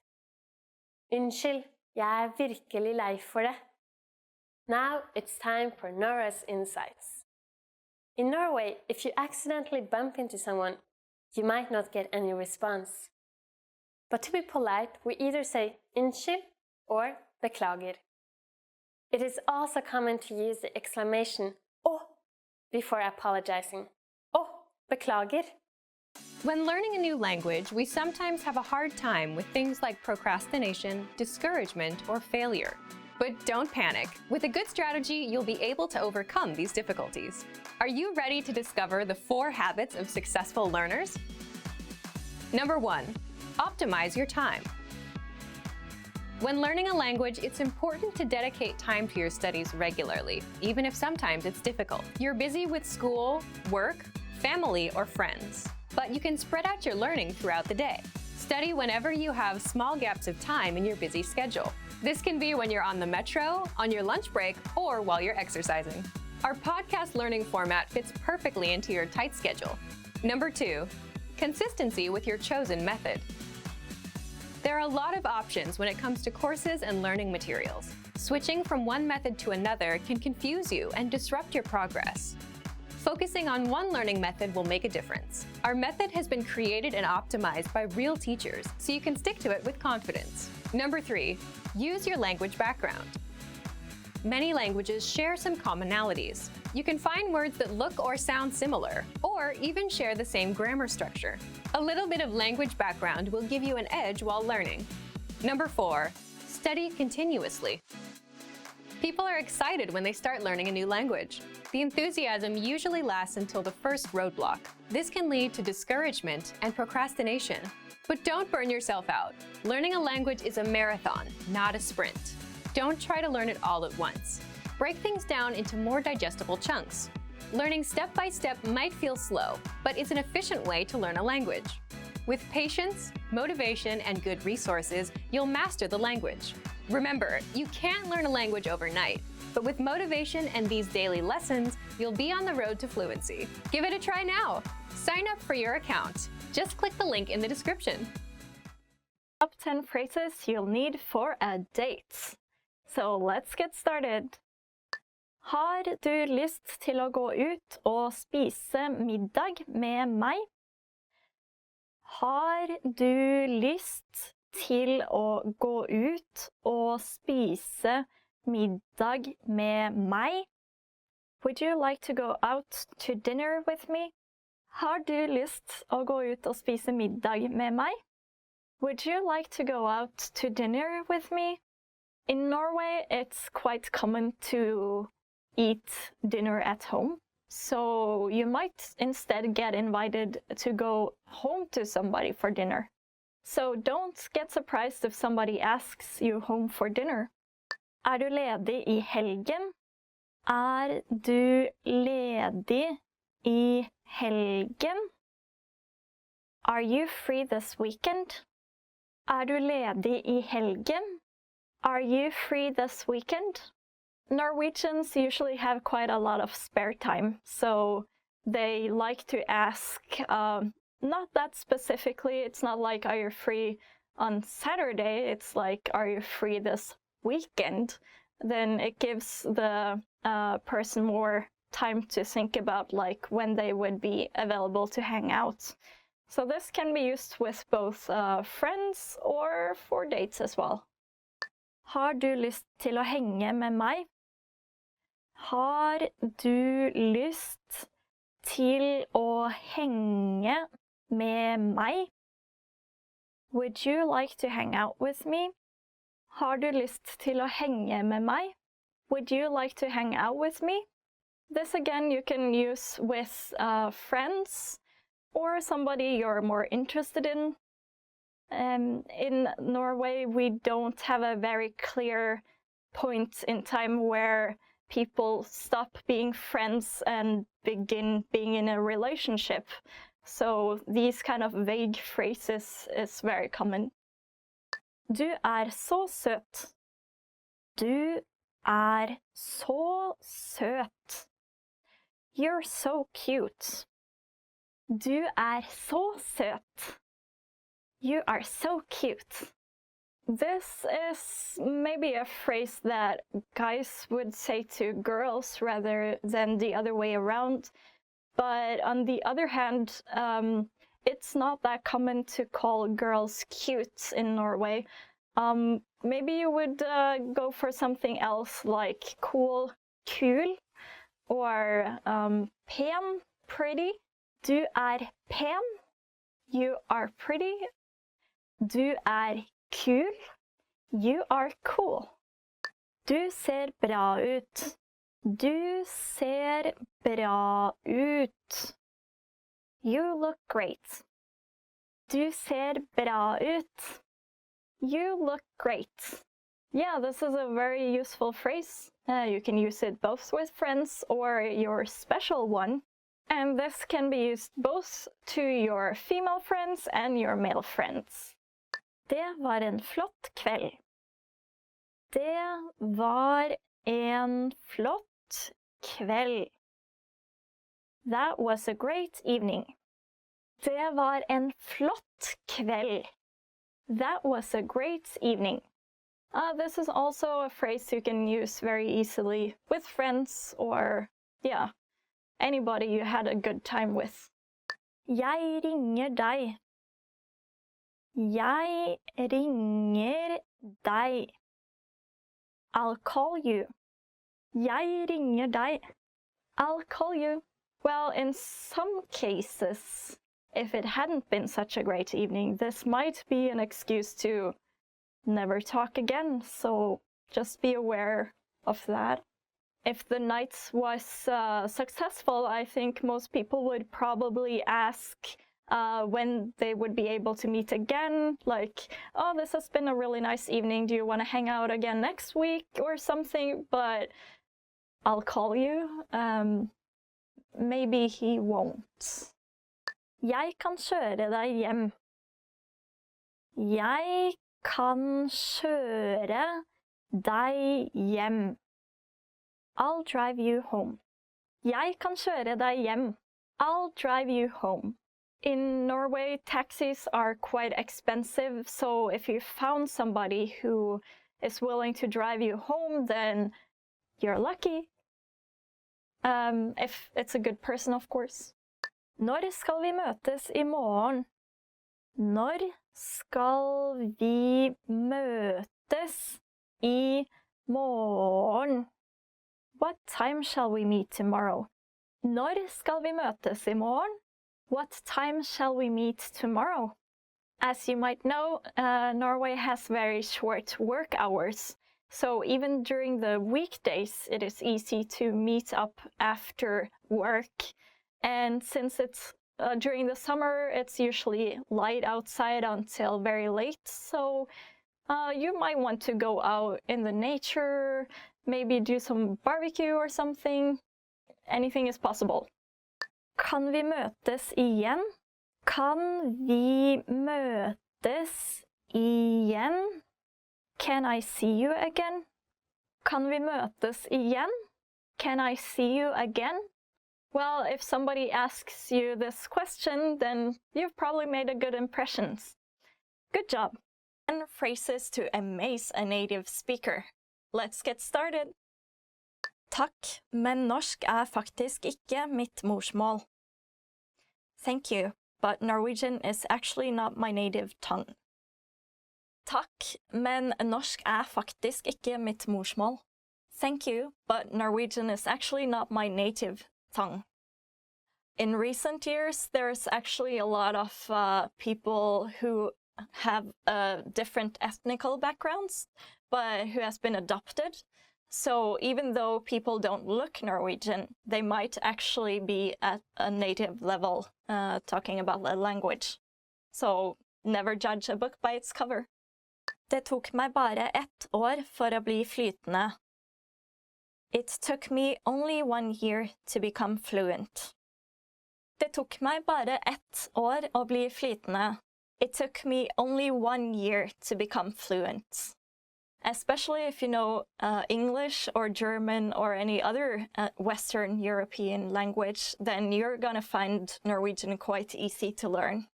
Jeg vil snakke norsk som en nordmann innen 3 år. I want to speak Norwegian like a native in 3 years. Jeg vil snakke norsk som en nordmann innen 3 år. I want to speak Norwegian like a native in 3 years. You can do it. You can practice your Norwegian with us here at norwegianclass101.com. Jeg har lært norsk i 10 år. I've been learning Norwegian for 10 years. Jeg har lært norsk i 10 år. I've been learning Norwegian for 10 years. Well, yeah, if you study Norwegian for 10 years, I can guarantee you're gonna be very good. Jeg kan se norske filmer uten undertekster. I can watch Norwegian movies without subtitles. Jeg kan se norske filmer uten undertekster. I can watch Norwegian movies without subtitles. As you know, Norway is a very small country, so we don't produce that many movies, but there are some good ones out there, like Kon-Tiki, for instance, was nominated for Oscar a couple of years ago. And recent days, you have the Norwegian drama Skam, which is very popular, which I really recommend you guys to check out. Jeg kan huske rundt 50 nye norske ord om dagen. I can memorize around 50 new Norwegian words a day. Jeg kan huske rundt 50 nye norske ord om dagen. I can memorize around 50 new Norwegian words a day. Well, 50 words is quite impressive. If you can memorize 50 words a day, you're gonna be at native level in no time. Go for it! Bortsett fra å kunne norsk, kan jeg også snakke noen andre språk. Apart from knowing Norwegian, I can speak a few other languages as well. Bortsett fra å kunne norsk, kan jeg også snakke noen andre språk. Apart from knowing Norwegian, I can speak a few other languages as well. Did you know that Norwegian and Swedish and Danish are really, really similar? So just by learning Norwegian, you can actually learn 3 languages at once. That's pretty cool, right? Jeg forstod alt du sa. I completely understood everything you said. Jeg forstod alt du sa. I completely understood everything you said. Great! That means your Norwegian is improving, right? Keep it up. Jeg leser ofte norsk skjønnlitteratur. I often read Norwegian fiction. Jeg leser ofte norsk skjønnlitteratur. I often read Norwegian fiction. In the Scandinavian countries, we have a genre called krim, which is about kind of detective mystery novels that are really, really popular. You can check out, for instance, Varg Veum. He's a detective from my hometown. You can also check out Jon Nesbø, who's a very famous Norwegian writer, and his book, The Snowman, Snømannen, is gonna be made into a movie actually, so yeah, you should definitely check that one out. Jeg studerer norsk på universitetet. I study Norwegian at the university. Jeg studerer norsk på universitetet. I study Norwegian at the university. In Norway, we don't really judge people based on which university they study at. We judged based on which major people choose. So you can actually get into, for instance, Universitetet I Oslo, the university in Oslo, without having good grades if you choose an unpopular major. Want to speed up your language learning? Get access to all of our best PDF cheat sheets for free. Just click the link in the description and sign up for your free lifetime account right now. Arrive. Ankomme. Ankomme. Ask. Spørre. Spørre. Bathe. Bade. Bade. Become. Bli. Bli. Begin. Å begynne. Å begynne.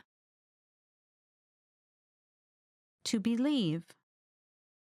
Tro. Tro. Break. Brekke. Brekke. Brush. Pusse. Pusse. Buy. Kjøpe. Kjøpe. Call. Ringe. Ringe. Can. Kunne. Kunne. Clean. Å rengjøre. Å rengjøre. Close. Lukke. Lukke. Come. Komme. Komme. Cook. Å lage. Å lage. Correct. Rette. Rette. Cry. Gråte. Gråte. Cut. Skjære. Kjære. Dance. Danse. Danse. Do. Gjøre. Gjøre. Draw. Tegne. Tegne. Dream. Å drømme. Å drømme. Drink. Drikke. Drikke. Eat. Spise. Spise. Enter. Komme inn. Komme inn. Erase. Viske ut. Viske ut. Exercise. Trene. Trene. Exist. Eksistere. Eksistere. Explain. Forklare. Forklare. Feel. Føle. Føle. Finish. Bli ferdig. Bli ferdig. Forget. Glemme. Glemme. Freeze. Fryse. Fryse. Get up. Komme seg opp. Komme seg opp. Go. Gå. Gå. Hear. Høre. Høre. Help. Hjelpe. Hjelpe. Hold. Holde. Holde. Hug. Klemme. Klemme. Laugh. Le. Le. Learn. Lære. Lære. Leave. Forlate. Forlate. To like. Like. Like. Listen. Høre. Høre. Live. Bo. Bo. Look. Se. Se. Love. Elske. Elske. Make. Lage. Lage. Memorize. Lære utenat. Lære utenat. Miss. Bomme. Bomme. Need. Trenge. Trenge. Open. Åpne. Åpne. Pay. Betale. Betale. Pick up. Ta. Ta. Prepare. Å forberede. Å forberede. Pull. dra, dra, push, trykke, trykke, rain. Å regne. Å regne. Read. lese, lese, remember, Huske. Huske. rent, leie, leie, repeat, Repetere. Repetere. Resemble. Ligne. Ligne. Respect. respektere, respektere, Rest. hvile, hvile, return, returnere, returnere, ride, sitte, sitte, say, si, si, Search. se etter, se etter, See. se, se, Sell. selge, selge, Send. Å sende. Å sende. Serve.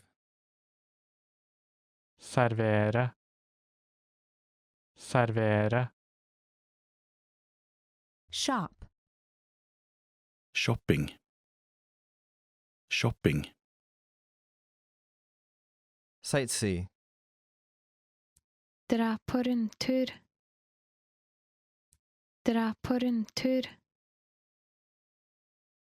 sing, synge, synge, sleep, sove, sove, speak, Tale. Tale. Stand. stå, stå, Stay. Å bli. Å bli. Study. Studere. Studere. sweat, svette, svette, Take. Tå. Tå. talk, snakke, snakke, teach, undervise, undervise, text, tekste, tekste, Thank. å takke, å takke, To think. tenke, tenke, travel, Å reise. Å reise. turn off, skru av, skru av,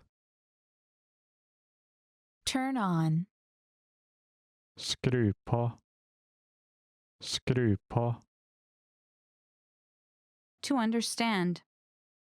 forstå, forstå, Use.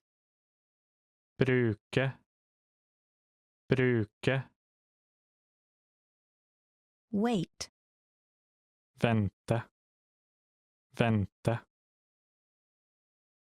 Wake up. Våkne. Våkne. Walk. Gå. Gå. Want. Ville ha. Ville ha.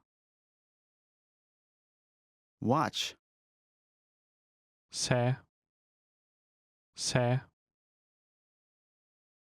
Wipes. Tørke av. Tørke av. Work. Jobbe. Jobbe. Write. Skrive.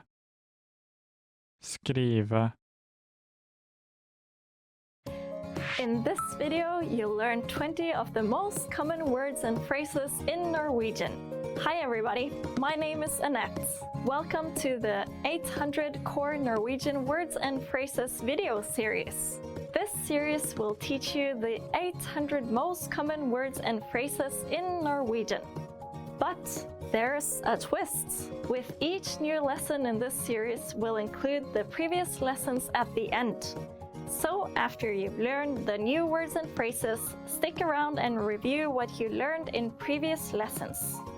Reviewing is one of the most important parts of learning a language. You can also get the full list right now at norwegianclass101.com. Click the link in the description to access more example sentences, create your own flashcard deck, and finally master Norwegian. Okay, let's get started. First is hallo. Hello. Hallo. Hallo. Hello. Hallo, jeg heter Espen. Hello, my name is Espen. Hallo, jeg heter Espen. Unnskyld meg. Excuse me. Unnskyld meg. Unnskyld meg. Excuse me. Unnskyld meg for at jeg er sen. Excuse me for being late. Unnskyld meg for at jeg er sen. Jeg beklager. I'm sorry.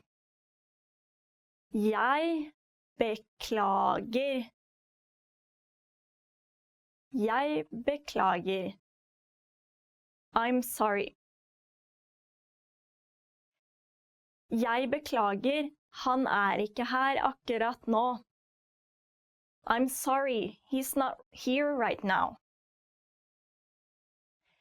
Jeg beklager, han er ikke her akkurat nå. God natt. Good night. God natt. God natt. Good night. God natt og tusen takk. Good night and thank you very much. God natt og tusen takk. Hyggelig å møte deg. Nice to meet you. Hyggelig å møte deg. Hyggelig å møte deg. Nice to meet you. Mitt navn er Peter. Hyggelig å møte deg. My name is Peter. Nice to meet you. Mitt navn er Peter. Hyggelig å møte deg. Hvordan går det? How are you? Hvordan går det? Hvordan går det? How are you? God morgen. Hvordan går det? Good morning. How are you? God morgen. Hvordan går det? Ja. Yes. Ja. Ja. Yes. Ja, hva trenger du hjelp til? Yes, what do you need help with? Ja, hva trenger du hjelp til? Nei. No. Nei. Nei. No. Det ikke mulig, nei. It is not possible, no. Det ikke mulig, nei. Takk. Thank you. Takk. Takk. Thank you. Takk for hjelpen. Thank you for your help. Takk for hjelpen. Jeg I'm. Jeg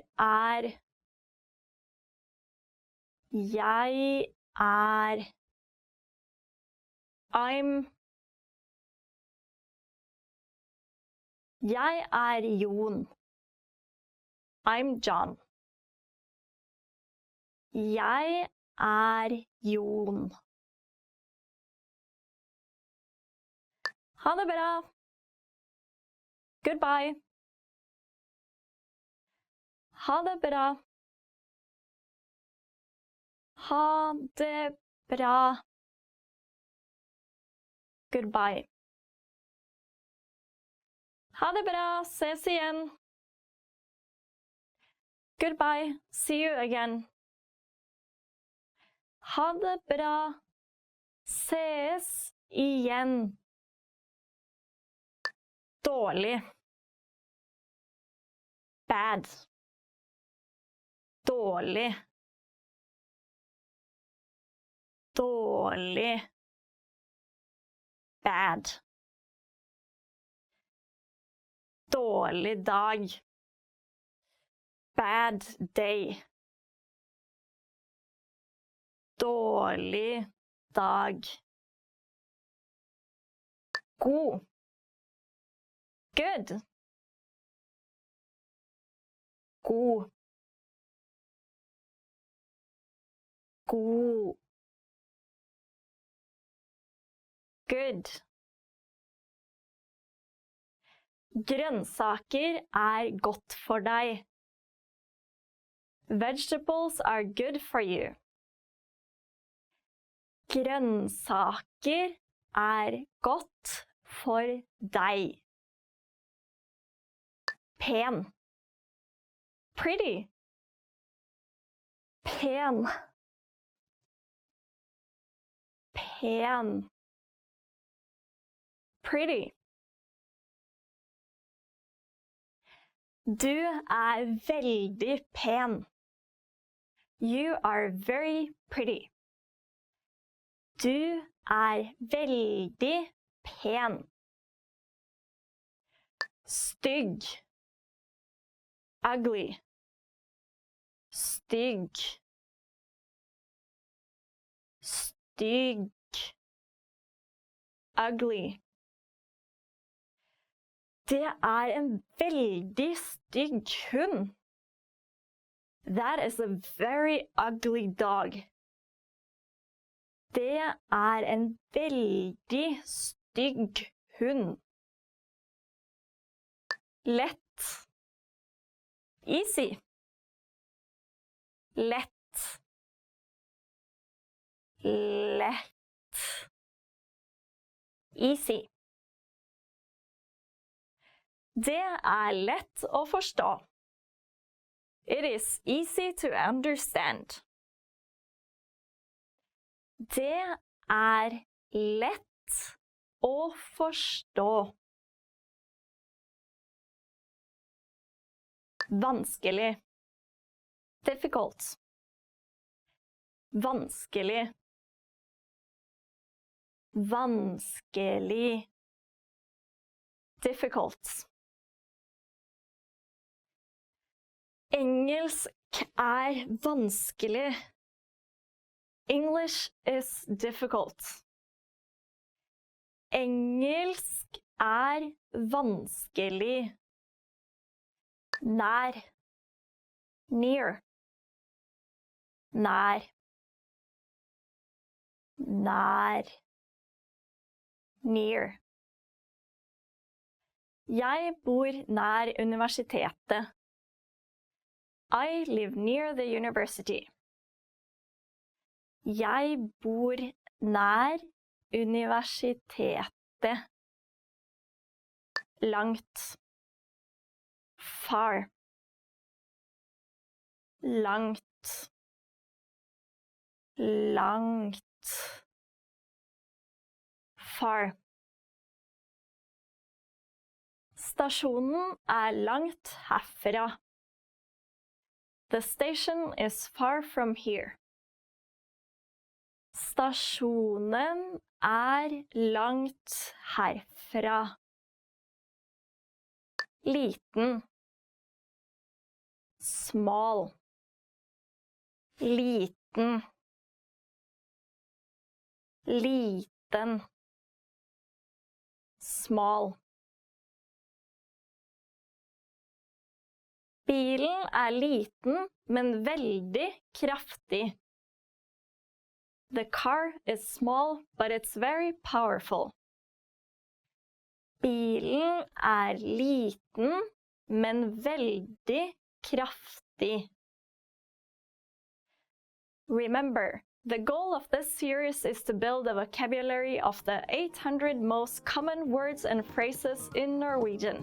If that sounds like a lot, don't worry, we can help you. Click the link in the description to access the full list. You'll also get example sentences, custom flashcard decks, and more learning resources at norwegianclass101.com. See you next time. Farvel! In this video, you'll learn 20 of the most common words and phrases in Norwegian. Hi everybody, my name is Annette. Welcome to the 800 Core Norwegian Words and Phrases video series. This series will teach you the 800 most common words and phrases in Norwegian. But there's a twist. With each new lesson in this series, we'll include the previous lessons at the end. So after you've learned the new words and phrases, stick around and review what you learned in previous lessons.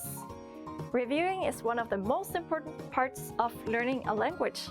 You can also get the full list right now at norwegianclass101.com.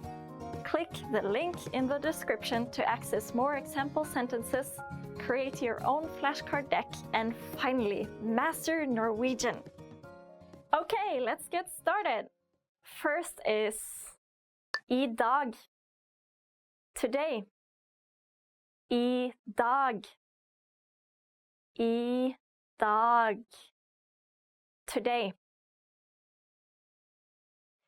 I dag klokka 6:15. Today at 6:15. I dag klokka 6:15. I går. Yesterday. I går. I går. Yesterday. Jeg tok meg fri I går. I took a day off yesterday. Jeg tok meg fri i går. I morgen. Tomorrow. I morgen. I morgen. Tomorrow. Det skal bli sol i morgen. It will be sunny tomorrow.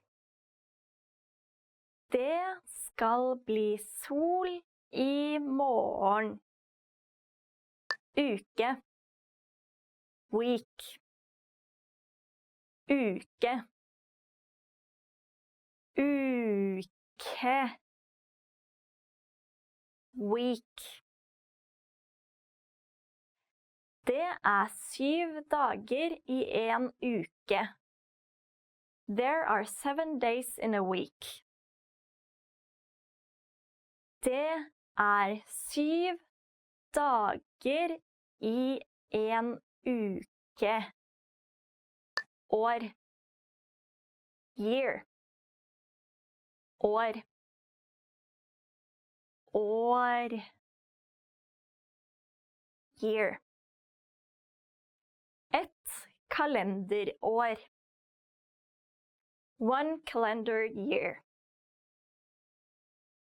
Et kalenderår. Sekund. Second.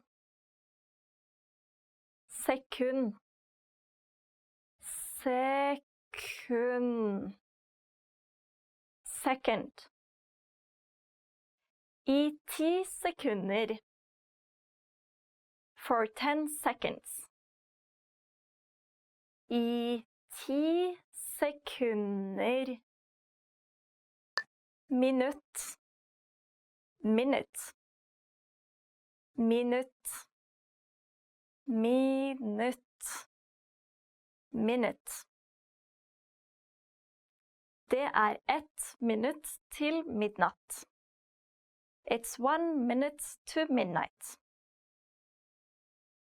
Det 1 minutt til midnatt. Time. Hour. Time. Time. Hour. Jeg kommer hjem fra jobben om 1 time. I'll be home from work in an hour. Jeg kommer hjem fra jobben om 1 time. Klokke. Clock. Klokke. Klokke. Clock. Veggklokken henger på veggen. The wall clock is hanging on the wall. Veggklokken henger på veggen. Klokken. A clock. Klokken. Klokken. A clock. Klokken 8. It's 8 o'clock.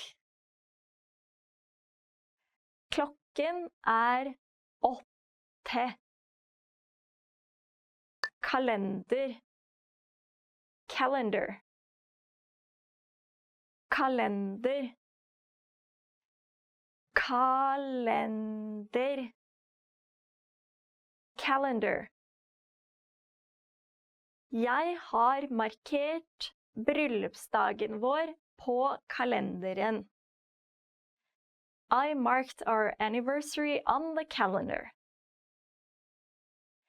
Jeg har markert bryllupsdagen vår på kalenderen. Mandag. Monday. Mandag. mandag, Monday. Arbeidsuken begynner på mandag. The work week starts on Monday. Arbeidsuken begynner på mandag.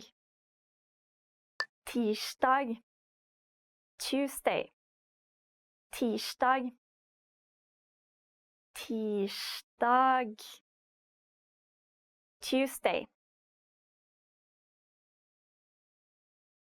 1. januar på en tirsdag i år. January 1st falls on a Tuesday this year. 1. januar på en tirsdag i år. Onsdag, Wednesday. Onsdag, onsdag, Wednesday. På onsdagskveldene spiller vi poker hjemme hos meg. Wednesday nights we play poker at my house. På onsdagskveldene spiller vi poker hjemme hos meg. Torsdag, Thursday. Torsdag, torsdag, Thursday. På torsdag, on Thursday. På torsdag, fredag, Friday. Fredag, fredag, Friday. Fredag 8. desember. Friday, December 8th. Fredag 8. desember. Lørdag, Saturday. Lørdag, lørdag, Saturday. Ingen planer på lørdag. No plans for Saturday. Ingen planer på lørdag. Søndag, Sunday. Søndag, søndag, Sunday. Søndag farsdag. Sunday is Father's Day. Søndag farsdag. Gjøre, do. Gjøre, gjøre, do. Å gjøre alt. To do it all. Å gjøre alt. Gå. Go. Gå. Gå. Go. Gå rett fram. Go straight ahead. Gå rett fram. Remember, the goal of this series is to build a vocabulary of the 800 most common words and phrases in Norwegian. If that sounds like a lot, don't worry. We can help you. click the link in the description to access the full lists. You also get example sentences, custom flashcard decks, and more learning resources at norwegianclass101.com. See you next time. Farvel! Want to speed up your language learning? Get access to all of our best PDF cheat sheets for free. Just click the link in the description and sign up for your free lifetime account right now. A table for 5. Et bord for 5. Et bord for 5. Absolutely. Absolutt. Absolutt. All right. Greit. Greit. Are you all right? Går det bra med deg? Går det bra med deg? Are you on Facebook? Er du på Facebook? Er du på Facebook? Awesome. Kjempebra. Kjempebra. Bye. Ha det. Ha det. Bye-bye. Ha det. Ha det. Can I borrow this? Kan jeg låne denne? Kan jeg låne denne? Can I have a bag, please? Kan jeg få en bag, takk? Kan jeg få en bag, takk? Can I have a receipt, please? Kan jeg få en kvittering, takk? Kan jeg få en kvittering, takk? Can I sit here? Kan jeg sitte her? Kan jeg sitte her? Can I try it on? Kan jeg prøve dem på? Kan jeg prøve dem på? Can you download this file? Kan du laste ned den filen? Kan du laste ned den filen? Check. Sjekk. Sjekk. Congratulations. Gratulerer. Gratulerer. Could I have your attention, please? Kan jeg få oppmerksomheten din, takk? Kan jeg få oppmerksomheten din, takk? Delicious. Deilig. Deilig. Do you need anything?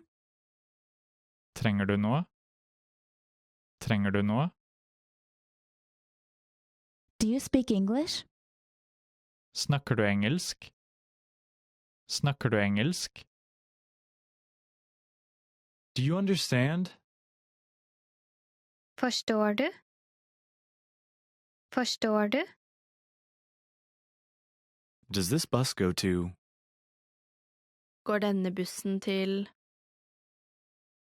Går denne bussen til? Don't do it. Ikke gjør det. Ikke gjør det. Don't mention it. Ingen årsak. Ingen årsak.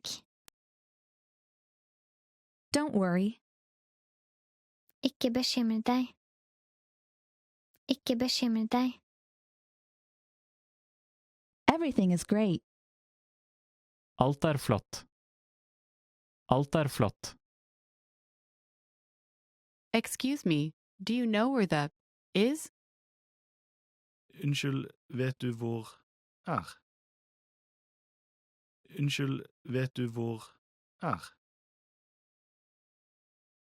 Excuse me. Unnskyld meg. Unnskyld meg. Go straight ahead. Gå rett fram. Gå rett fram. Good afternoon. God ettermiddag. God ettermiddag. Good evening. God kveld. God kveld. Good morning. God morgen. God morgen. Good night. God natt. God natt. Goodbye. Farvel. Farvel. Happy birthday. Gratulerer med dagen. Gratulerer med dagen. Hello. Hallo. Hallo. Help. Hjelp. Hjelp. Hei. Hei. Hei.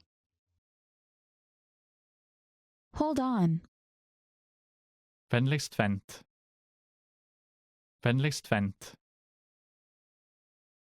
How are you? Hvordan går det med deg? Hvordan går det med deg? How do I get to the? Hvordan kommer jeg til? Hvordan kommer jeg til? How do you do? Hvordan går det? Hvordan går det? How do you pronounce this? Hvordan uttaler du dette? Hvordan uttaler du dette? How have you been? Hvordan har du hatt det? Hvordan har du hatt det? How is it? Hvordan er det? Hvordan er det? How is your mother? Hvordan går det med moren din? Hvordan går det med moren din? How long will you stay? Hvor lenge blir du? Hvor lenge blir du? How many people are there in your family? Hvor mange mennesker er det i din familie? Hvor mange mennesker er det i din familie? How much is it to? Hvor mye koster det å... Hvor mye koster det å... How much is this? Hvor mye er dette? Hvor mye er dette? How much? Hvor mye? Hvor mye? How old are you? Hvor gammel er du? Hvor gammel er du? How is your day? Hvordan var dagen din? Hvordan var dagen din? How's the weather? Hvordan er været? Hvordan er været? Hurry up. Skynd deg. Skynd deg. I don't like it. Jeg liker det ikke. Jeg liker det ikke. I don't understand. Jeg forstår ikke. Jeg forstår ikke. I like it. Jeg liker det. Jeg liker det. I live in. Jeg bor i... Jeg bor i... I lost my phone. Jeg mistet telefonen min. Jeg mistet telefonen min. I need. Jeg trenger. Jeg trenger. I need to go to the. Jeg må dra til. Jeg må dra til. I understand. Jeg forstår. Jeg forstår. I'd like this. Jeg tar dette. Jeg tar dette. I'll have this. Jeg tar dette. Jeg tar dette. I'll have time next week. Jeg har tid neste uke. Jeg har tid neste uke. I'm. Jeg er. Jeg er. I'm allergic to shrimp. Jeg er allergisk mot reker. Jeg er allergisk mot reker. I'm at home. Jeg er hjemme. Jeg er hjemme. I'm busy this week. Jeg er opptatt denne uken. Jeg er opptatt denne uken. I'm fine. Jeg har det bra. Jeg har det bra. I'm from. Jeg er fra. Jeg er fra. I'm full. Jeg er mett. Jeg er mett. I'm good. Det går bra. Det går bra. I'm hungry. Jeg er sulten. Jeg er sulten. I'm looking forward to working with you. Jeg gleder meg til å jobbe med deg. Jeg gleder meg til å jobbe med deg. I'm sorry I'm late. Jeg beklager at jeg er sen. Jeg beklager at jeg er sen. I'm sorry. Jeg beklager. Jeg beklager. Is that it? Er det alt? Er det alt? Is that far from here? Er langt herfra? Er langt herfra? Is there a near here? Er det en nær her? Er det en nær her? It was nice to meet you. Det var hyggelig å møte deg. Det var hyggelig å møte deg. It's difficult. Det er vanskelig. Det er vanskelig. It's okay. Det er greit. Det er greit. It's really good. Det er veldig bra. Det er veldig bra. It's sunny. Det er solrikt. Det er solrikt. It's true. Det er sant. Det er sant. I've heard a lot about you. Jeg har hørt mye om deg. Jeg har hørt mye om deg. Just a minute, please. Bare et minutt, takk. Bare et minutt, takk. Long time no see. Lenge siden sist. Lenge siden sist. Make yourself at home. Gjør deg selv komfortabel. Gjør deg selv komfortabel. May I help you? Kan jeg hjelpe deg? Kan jeg hjelpe deg? May I sit here? Kan jeg sitte her? Kan jeg sitte her? My mother is well. Min mor har det bra. Min mor har det bra. My name is. Jeg heter. Jeg heter. Nice to meet you. Hyggelig å møte deg. Hyggelig å møte deg. No problem. Ikke noe problem. Ikke noe problem. No. Nei. Nei.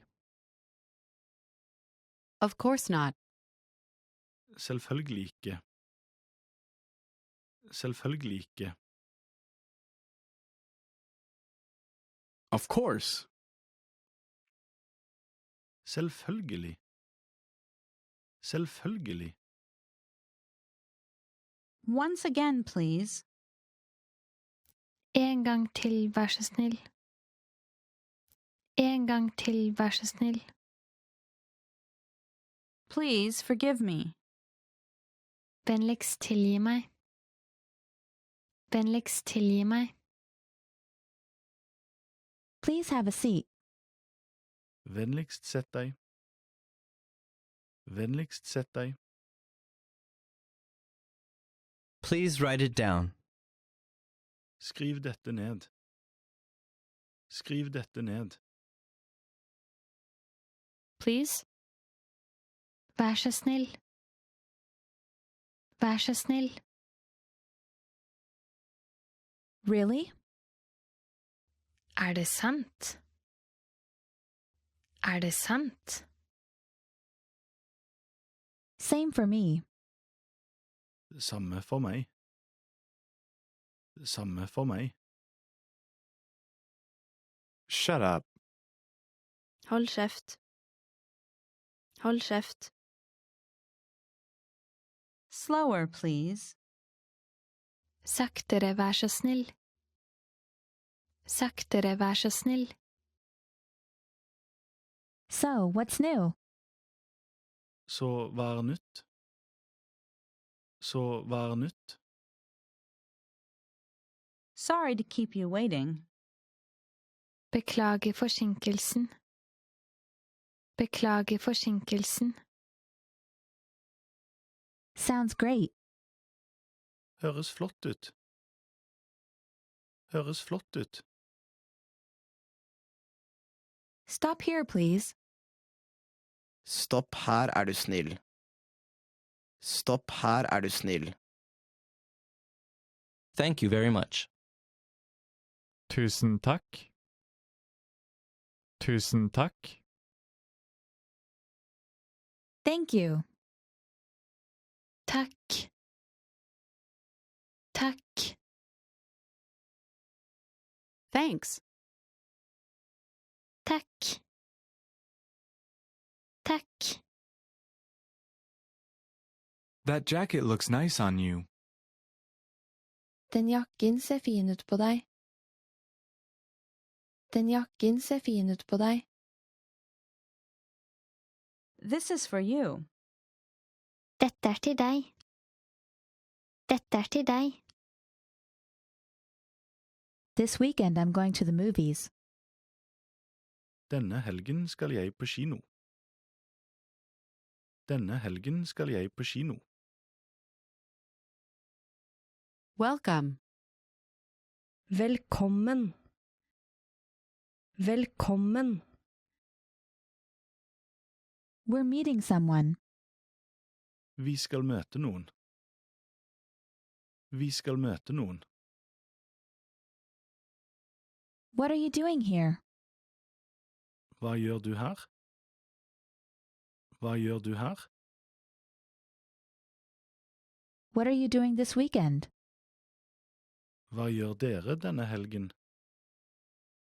Hva gjør dere denne helgen? What are you doing? Hva gjør du? Hva gjør du? What do you do? Hva driver du med? Hva driver du med? What do you feel like eating? Hva har du lyst på? Hva har du lyst på? What do you recommend? Hva anbefaler du? Hva anbefaler du? What do you want? Hva vil du? Hva vil du? What happened? Hva skjedde? Hva skjedde? What time does it open? Når åpner det? Når åpner det? What time is it? Hvor mye er klokka? Hvor mye er klokka? What would you like to drink? Hva ønsker du å drikke? Hva ønsker du å drikke? What's for dinner? Hva er det til middag? Hva er det til middag? What's the next stop? Hva er neste stopp? Hva er neste stopp? What's the temperature? Hva er temperaturen? Hva er temperaturen? What's this? Hva er dette? Hva er dette? What's wrong? Hva er galt? Hva er galt? What's your favorite website? Hva er favorittnettstedet ditt? Hva er favorittnettstedet ditt? What's your name? Hva heter du? Hva heter du? When is your birthday? Hvor er bursdagen din? Hvor er bursdagen din? When will the plane leave? Når går flyet? Når går flyet? Where are we going? Hvor skal vi? Hvor skal vi? Where are you from? Hvor er du fra? Hvor er du fra? Where do you live? Hvor bor du? Hvor bor du? Where do you work? Hvor jobber du? Hvor jobber du? Where is it? Hvor er det? Hvor er det? Where is the? Hvor er... Hvor er... Where is the bathroom? Hvor er badet? Hvor er badet? Who is it?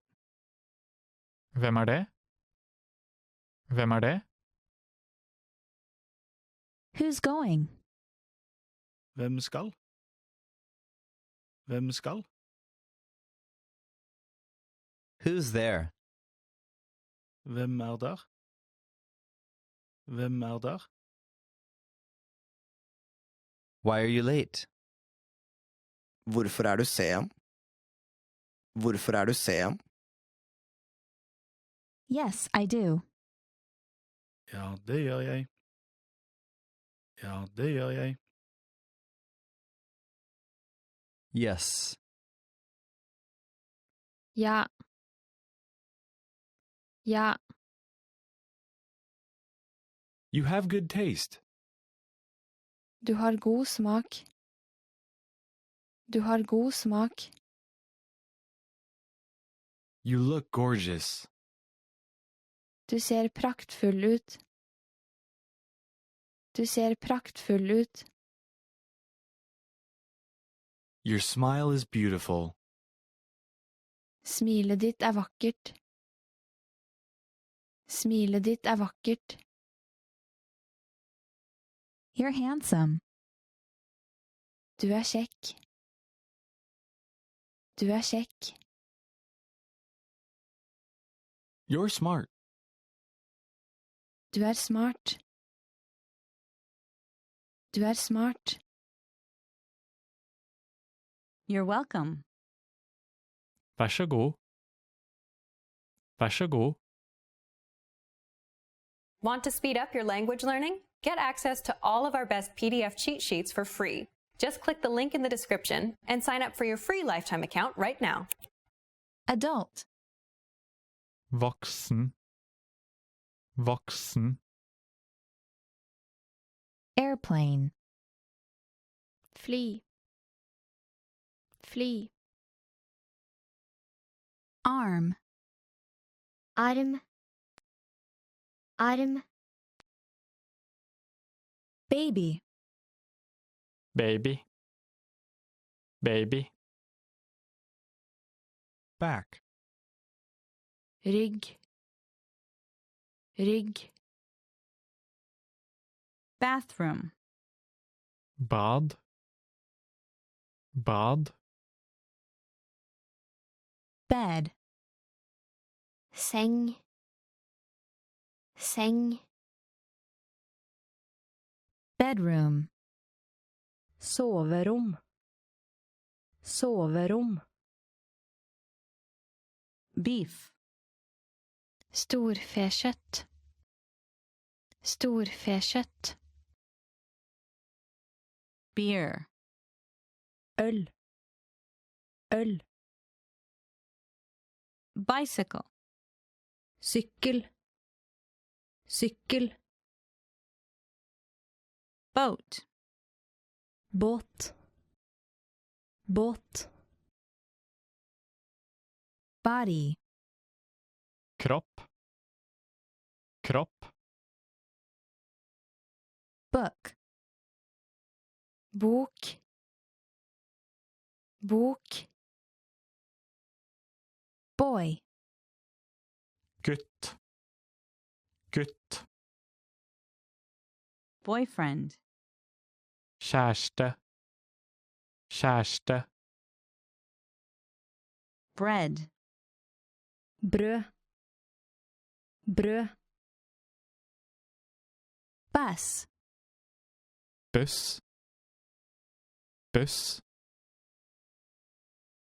Calendar. Kalender. Kalender. Car. Bil. Bil. Cell phone. Mobiltelefon. Mobiltelefon. Chest. Brystkasse. Brystkasse. Chicken. Kylling. Kylling. Child. Barn. Barn. Clock. Klokke. Klokke. Clothing. Klær. Klær. Cloud. Ski. Ski. Coffee. Kaffe. Kaffe. Computer. Datamaskin. Datamaskin. Cook. Kokk. Kokk. Credit card. Kredittkort. Kredittkort. Cup. Kopp. Kopp. Daughter. Datter. Datter. Debit card. Bankkort. Bankkort. Doctor. Lege. Lege. Dress. Kjole. Kjole. Employee. Ansatt. Ansatt. Engineer. Ingeniør. Ingeniør. Father. Far. Far. Finger. Finger. Finger. Fish. Fisk. Fisk. Food. Mat. Mat. Foot. Fot. Fot. Friend. Venn. Venn. Fruit. Frukt. Frukt. Girl. Jente. Jente. Girlfriend. Kjæreste. Kjæreste. Hand. Hånd. Hånd. Head. Hode. Hode. Helicopter. Helikopter. Helikopter. Hotel. Hotell. Hotell. Hour. Time. Time. Husband. Mann. Mann. Ice. Is. Is. Jacket. Jakke. Jakke. Kitchen. Kjøkken. Kjøkken. Lamb. Lam. Lam. Leg. Ben. Ben. Man. Mann. Mann. Manager. Daglige leder. Daglige leder. Minutes. Minutt. Minutt. Morning. Morgen. Morgen.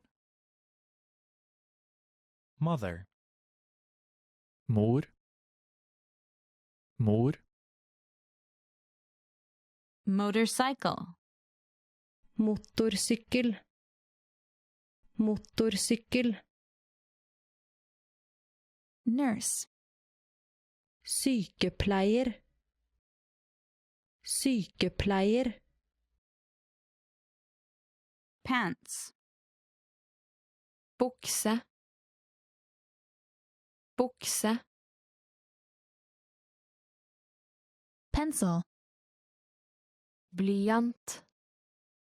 Blyant. Plate. Tallerken. Tallerken. Police officer. Politimann. Politimann. Pork. Svinekjøtt. Svinekjøtt. Programmer. Programmerer. Programmerer. Rain. Regn. Regn.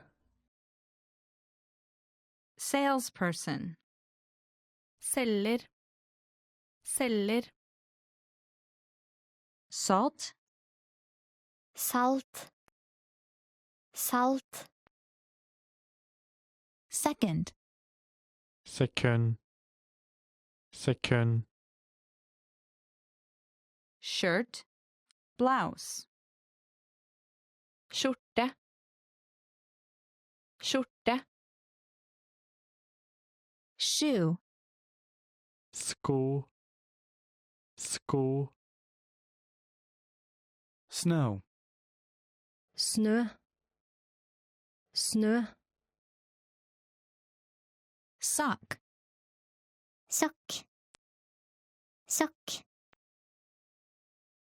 Sofa. Sofa. Sofa. Sun. Sun. Sun. Stomach. Mage. Mage. Store. Butikk. Butikk. Sugar. Sukker. Sukker. Sun. Sol. Sol. Taxi. Drosje. Drosje. Tea. Te. Te. Teacher. Lærer. Lærer. Television. TV. TV. Today. I dag. I dag. Tomorrow. I morgen. I morgen. Train. Tog. Tog. Vegetable. Grønnsak. Grønnsak. Water. Vann. Vann.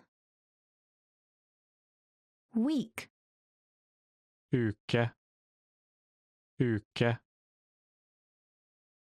Wife. Kone. Kone.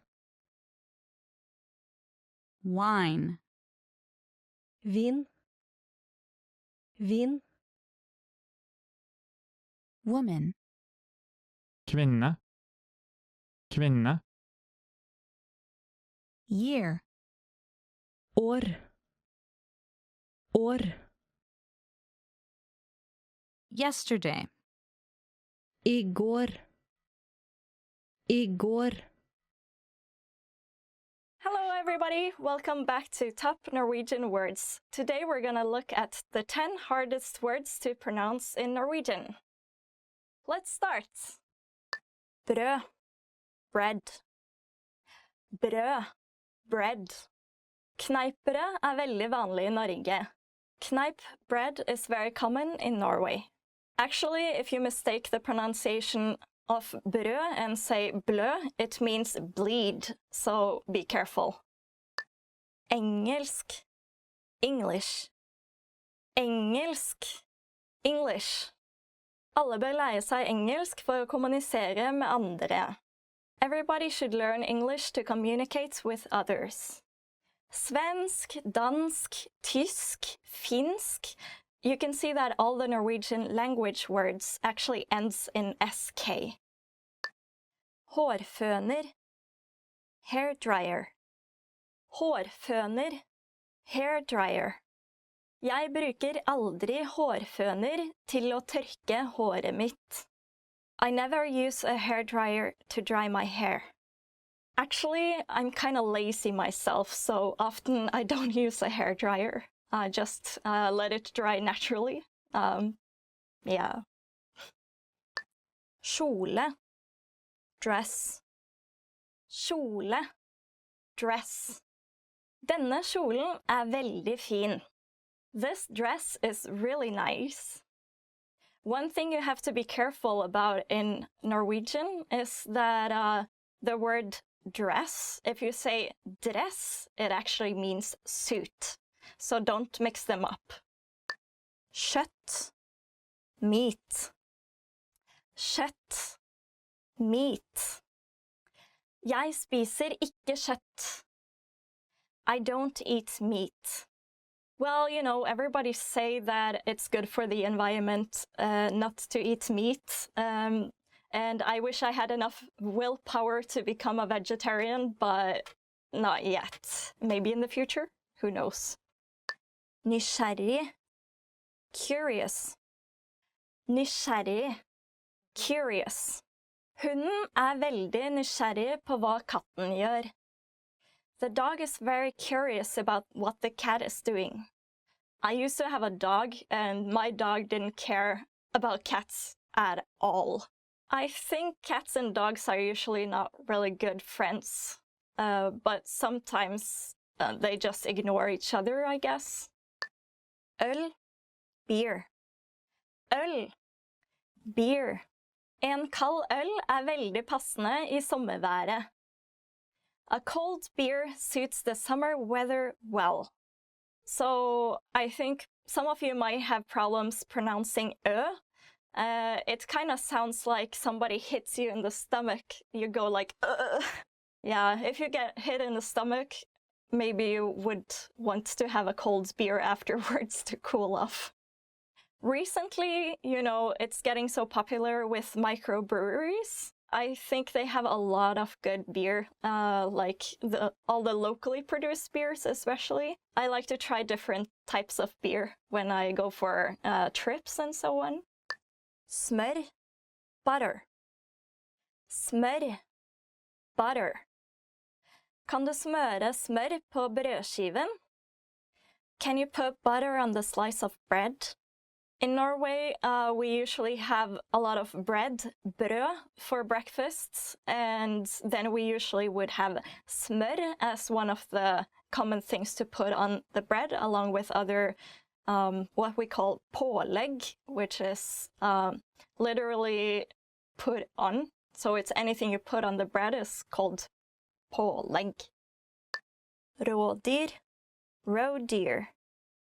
Rådyr. Roe deer. Det vanlig å se rådyr om vinteren. It is common to see roe deer in the winter. Det var en gang en rådyr som ble skutt, og så ble den rådyr. So the word rådyr can have two meanings in Norwegian. The first one, as you just heard, is roe deer, and the other meaning is crazily expensive. So the example sentence I just gave you means there was a roe deer that got shot and got crazily expensive. Bro, bridge. Bro, bridge. Den broen var veldig flott. That bridge was very nice. So, as you probably understood, this is about bro, bridge, not as in bro. Yo, bro. Okay, everybody, that's all for now. Which word did you find the most difficult? Please let us know in the comment section below. And don't forget to like and subscribe and go to NorwegianClass101.com for more details. Thank you, bye-bye, ha det bra. Hi, everybody, Annette here. Welcome to Ask a Teacher, where I'll answer some of your most common Norwegian questions. The question for this lesson is, what is the difference between den and det? When you translate den or det into English, they both translate as it or that. So how do you know when to use which one? A simple way to remember how to use them is that you use den for masculine and feminine nouns, and det for neuter nouns. Let's go over some examples so you can learn how to use den and det correctly.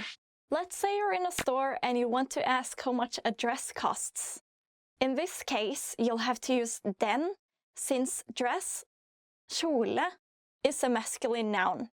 So, hva koster den means how much is it? So what if you want to point out that the dress is expensive? Instead of saying kjolen dyr, meaning the dress is expensive, you could use den dyr, meaning it is expensive.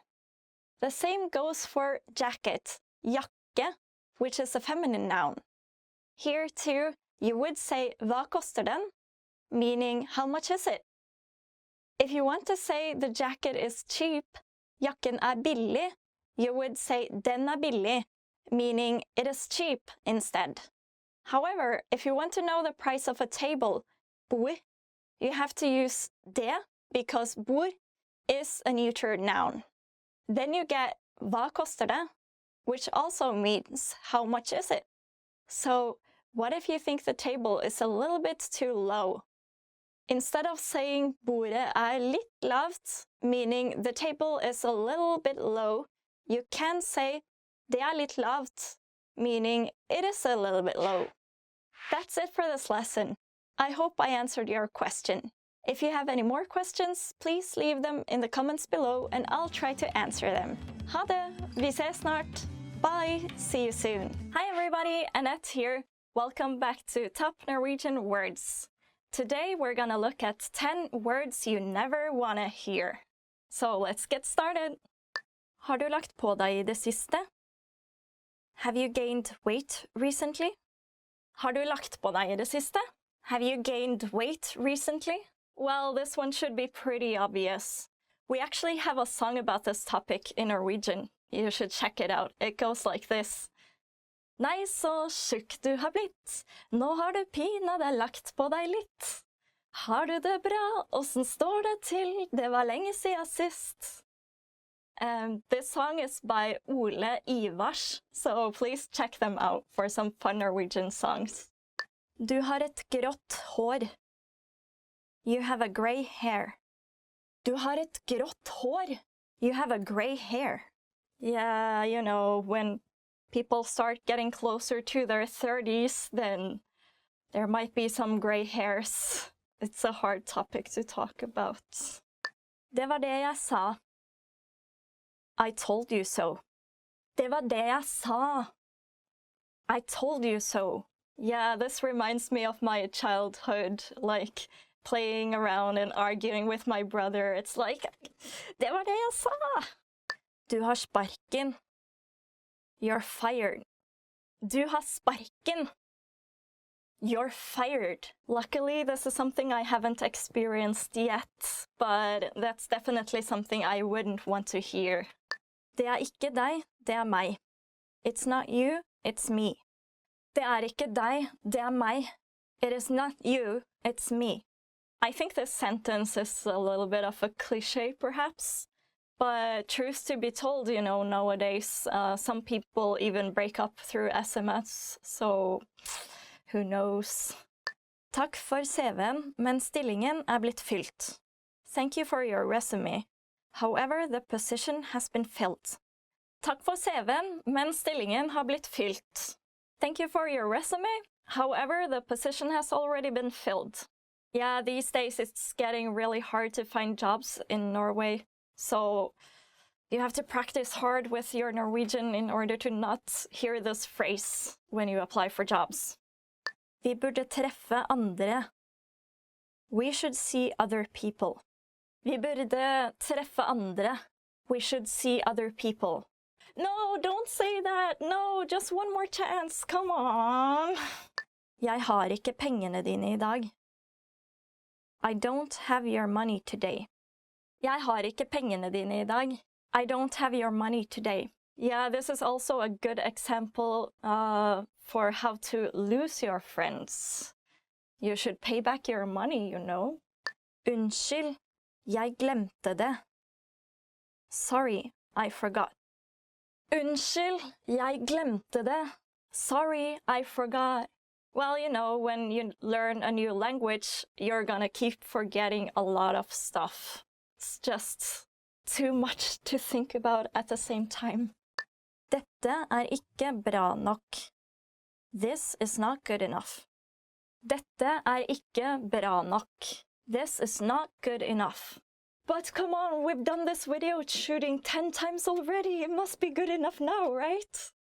Okay, everybody, that's all for now. Thank you so much for watching this video. Please let us know in the comment section below what kind of words you don't like to hear. Also, please go to NorwegianClass101.com for more lessons. That's all for now. Thank you. Bye-bye. Oh, so fat you've become. I think you've probably gained some weight. How are you doing? It's been a long time no see. Hei alle sammen, jeg Nora. Valentinsdagen både elsket og hatet blant nordmenn. Valentinsdagen ingen høytid I Norge, men det allikevel noen som markerer denne dagen. I denne timen kommer de til å lære om hva nordmenn gjør på valentinsdagen. Hvor stor andel av Norges mannlige befolkning tror du vet når valentinsdagen Vi vil vise svaret på slutten av denne videoen. Valentinsdagen kan også bli kalt alle hjerters dag på norsk.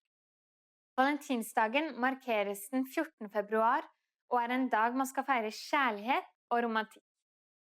Opprinnelig var valentinsdagen en minnedag for helgenen med navnet Valentin, og I middelalderen oppstod det en historie om martyren som het Valentin. En myte sier at Valentin skrev et kjærlighetsbrev før han ble henrettet og undertegnet det fra din Valentin. Det ingen stor utbredelse når det kommer til valentinsdagen I Norge. Likevel har dagen blitt promotert de siste årene, og populariteten har økt. Det nå vanlig blant unge par å markere denne dagen. Det vanligste at jenta får en blomsterbukett, og paret så spiser god middag sammen eller går på en date. De aller fleste parforhold synes det koselig å gi og få litt ekstra oppmerksomhet, og valentinsdagen en fin mulighet til dette. De som ikke I et forhold, samles ofte med andre single venner og går ut sammen. Enten feirer de dagen med hat over de som har en kjæreste, eller I glede over å få tilbringe dagen I godt selskap med vennene sine. Det flere barer og klubber som har eventer rettet for single, så dette et populært møtested for de som ikke I et forhold. På valentinsdagen I Norge øker blomsterbutikker prisen på roser. Det ikke uvanlig at en rose koster dobbelt så mye enn det den vanligvis ville gjort. Dette fordi hele landet skal ha roser denne dagen. Og nå skal jeg gi deg svaret på en tidligere spørrekonkurransen. Hvor stor andel av Norges mannlige befolkning tror du vet når valentinsdagen I en undersøkelse fra 2004 svarte hele 70% av den mannlige befolkningen at de ikke visste når valentinsdagen var. Dette heldigvis en litt gammel undersøkelse, så nå vet nok litt flere hvilken dato valentinsdagen på. Hva synes du om dette kurset? Var det spennende? Hva pleier du å gjøre på valentinsdagen? Legg igjen en kommentar på norwegianclass101.com. På gjensyn!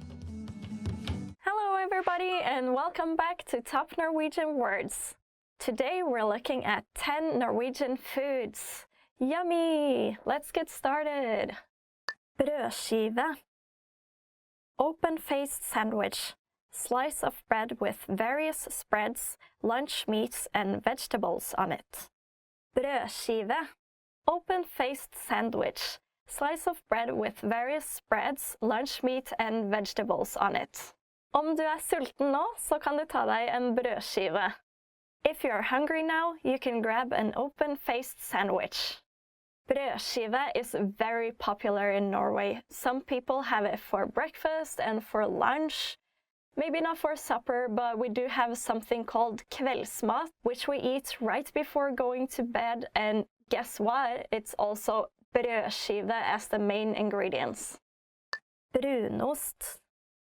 Brown cheese. Brunost. Brown cheese. Brunost en typisk norsk ost. Brown cheese is a typical Norwegian cheese. Brown cheese is really popular in Norway, and it's also a very good souvenir to bring to friends, because it doesn't really taste like cheese, it tastes more like caramel in a sense. So it's actually very good to put on, for instance, waffles. It's delicious and you should try it. Carbonade. Meat patty, round flattened serving of meat. Carbonade. Meat patty, round flattened serving of meat. I dag skal vi ha karbonade til middag. Today we are having meat patties for dinner. Kjøttbolle. Meatball. Kjøttbolle. Meatball. Kjøttbollene på IKEA er gode og billige. The meatballs at IKEA are tasty and cheap. We also have something called kjøttkake, which is slightly different shaped.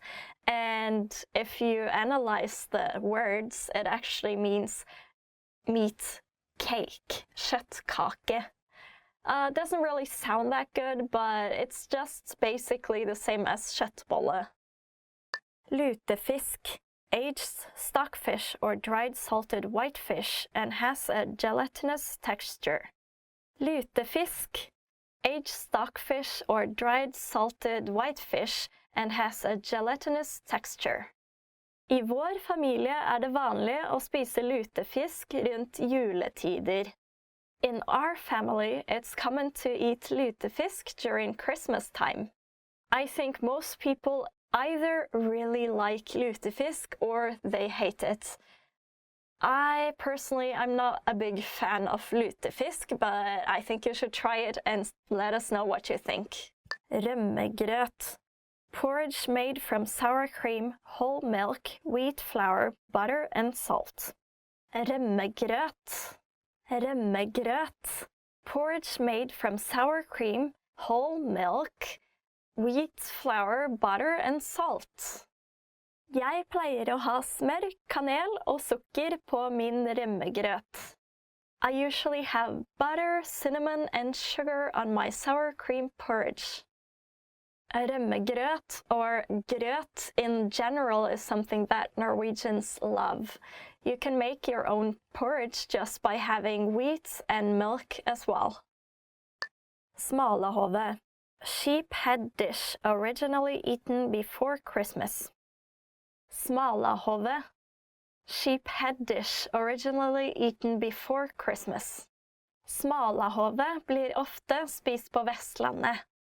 Smalahove is often eaten on the west coast. To be honest, smalahove is not a very common dish anymore. I personally never tried it. You could try to Google it, but I warn you, there might be some images that you don't want to see. Actually, there's a couple of restaurants in Norway where you can eat smalahove, and if you eat smalahove there, you get a diploma.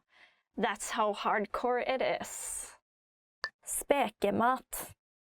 Assortment of dried meats with flatbread. Spekemat. Assortment of dried meats and flatbread. Spekemat er et resultat av at folk måtte finne måter å konservere kjøtt på i gamle dager. Dried meat is the result of people having to find ways to conserve meat in the old days. Tørrfisk. Dried fish. Tørrfisk. Dried fish. Tørrfisk fra Lofoten er veldig kjent. Dried fish from Lofoten is well known. In general, they have a lot of delicious fish up north, so if you like fish, this is the place to go. Maybe you're lucky you'll see the northern lights too. Fårikål. Mutton with bone and cabbage stew. Fårikål. Mutton with bone and cabbage stew. Fårikål er kjent som en av de mest typiske norske rettene. Fårikål is known as one of the most typical Norwegian dishes. Fårikål is a very common Norwegian dish. If you're lucky, maybe your Norwegian friends can make you some fårikål. Okay, everybody, that's all for today. Thank you all for watching. And please let us know below if you have tried any Norwegian foods and what you think of them in the comment section below. Also, go to norwegianclass101.com for more information, and don't forget to like and subscribe. Det var alt for i dag. Vi ses igjen. Ha det bra. Goodbye. Want to speed up your language learning? Get access to all of our best PDF cheat sheets for free. Just click the link in the description and sign up for your free lifetime account right now. I'd like to make a withdrawal. Jeg vil gjerne foreta et uttak. Jeg vil gjerne foreta et uttak. I'd like to make a deposit. Jeg vil gjerne gjøre et innskudd. Jeg vil gjerne gjøre et innskudd. Sign here, please. Signer her, takk. Signer her, takk. Go back. Gå tilbake.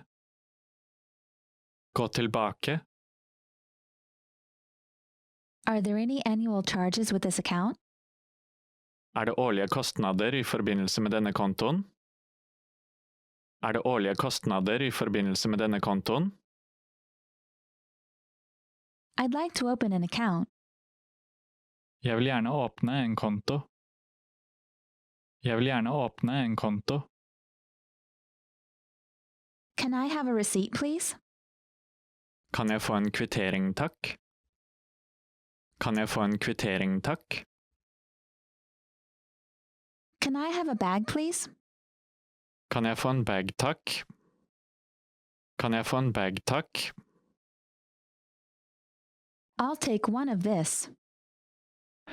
Jeg tar en av denne. Jeg tar en av denne. What's this? Hva dette? Hva dette? Do you have any identification? Har du identifikasjon? Har du identifikasjon? This weekend I'm going to the movies. Denne helgen skal jeg på kino. Denne helgen skal jeg på kino. What are you doing this weekend? Hva gjør dere denne helgen? Hva gjør dere denne helgen? I'll have time next week. Jeg har tid neste uke. Jeg har tid neste uke. I'm busy this week. Jeg er opptatt denne uken. Jeg er opptatt denne uken. It's only Tuesday. Det bare tirsdag. Det bare tirsdag. Today is Wednesday. I dag det onsdag. I dag det onsdag. Monday is the worst day of the week. Mandag den verste dagen i uken. Mandag den verste dagen i uken. It's already Sunday.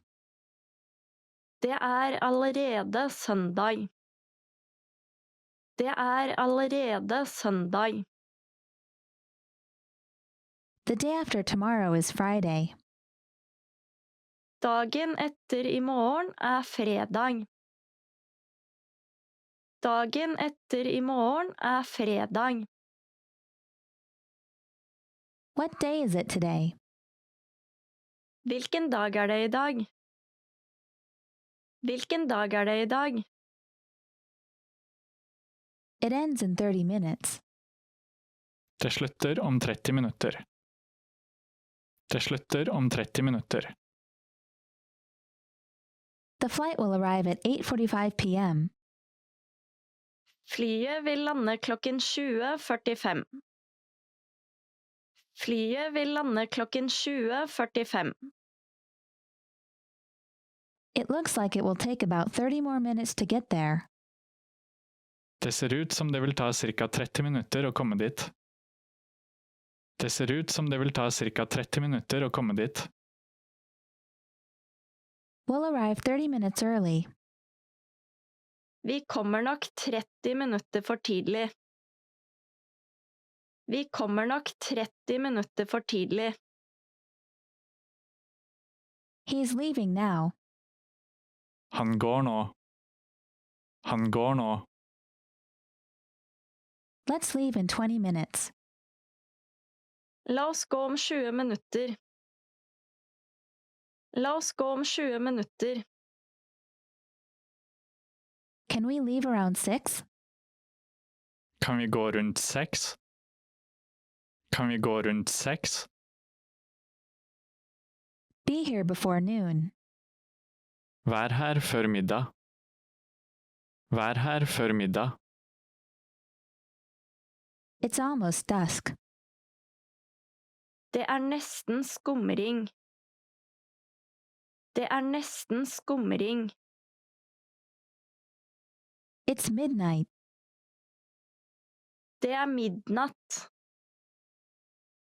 Det midnatt. It's noon. Det middagstid.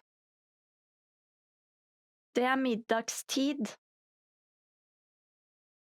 It's 3 o'clock. Klokken 3. Klokken 3. What is a good time for you? Når passer for deg? Når passer for deg? I have no money. Jeg har ingen penger. Jeg har ingen penger. Leave me alone. La meg være i fred. La meg være i fred. I want to go here. Jeg vil dra hit. Jeg vil dra hit. I'm looking for this place. Jeg leter etter dette stedet. Jeg leter etter dette stedet. What did they look like? Hvordan så de ut? Hvordan så de ut? She was wearing a red shirt and jeans. Hun hadde på seg en rød skjorte og jeans. Hun hadde på seg en rød skjorte og jeans. This area is dangerous. Dette området farlig. Dette området farlig. It's across the street from a library. Det tvers over gaten fra et bibliotek. Det tvers over gaten fra et bibliotek. Do you speak English? Snakker du engelsk? Snakker du engelsk? Can I make a call? Kan jeg ringe? Kan jeg ringe? How can we fix this? Hvordan kan vi fikse dette? Hvordan kan vi fikse dette? There's been a misunderstanding. Det har vært en misforståelse. Det har vært en misforståelse. It wasn't me. Det var ikke meg. Det var ikke meg. Where are you? Hvor du? Hvor du? There was a car accident. Det var en bilulykke. Det var en bilulykke. They took my phone. De tok telefonen min. De tok telefonen min. It was in my bag. Den var i bagen min. Den var i bagen min. She lost her key. Hun mistet nøkkelen. Hun mistet nøkkelen. Here is my contact number. Her mitt kontaktnummer. Her mitt kontaktnummer.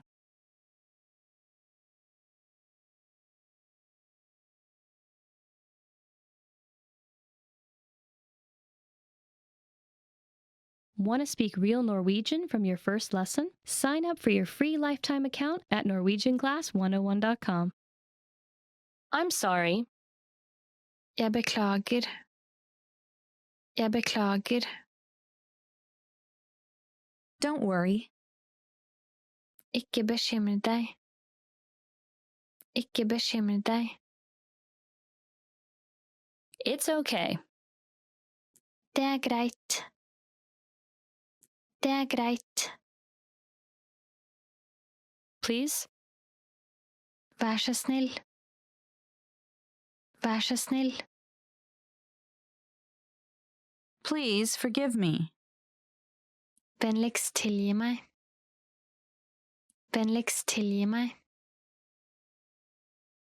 I really appreciate it. Jeg setter veldig pris på det. Jeg setter veldig pris på det. Thank you. Takk. Takk. You're welcome. Vær så god. Vær så god. Make yourself at home. Gjør deg selv komfortabel. Gjør deg selv komfortabel. Hello. Hallo. Hallo. Good morning. God morgen. God morgen. Goodbye. Farvel. Farvel. Long time no see. Lenge siden sist. Lenge siden sist. Good evening. God kveld. God kveld. Sorry to keep you waiting. Beklager forsinkelsen. Beklager forsinkelsen. Wait a moment. Vennligst vent et øyeblikk. Vennligst vent et øyeblikk. Hello? Hallo? Hallo? Awesome. Kjempebra. Kjempebra. Delicious. Deilig. Deilig. I like it. Jeg liker det. Jeg liker det. I don't like it. Jeg liker det ikke. Jeg liker det ikke. How are you? Hvordan går det med deg? Hvordan går det med deg? Really? Er det sant? Er det sant? Help. Hjelp. Hjelp. Once again, please. En gang til, vær så snill. En gang til, vær så snill. It's difficult. Det er vanskelig. Det er vanskelig. I don't understand. Jeg forstår ikke. Jeg forstår ikke. Slower, please. Saktere, vær så snill. Saktere, vær så snill. I'm good. Det går bra. Det går bra. This is for you. Dette er til deg. Dette er til deg. How have you been? Hvordan har du hatt det? Hvordan har du hatt det? Nice to meet you. Hyggelig å møte deg. Hyggelig å møte deg. What is it? Hva er det? Hva er det? Where are you from?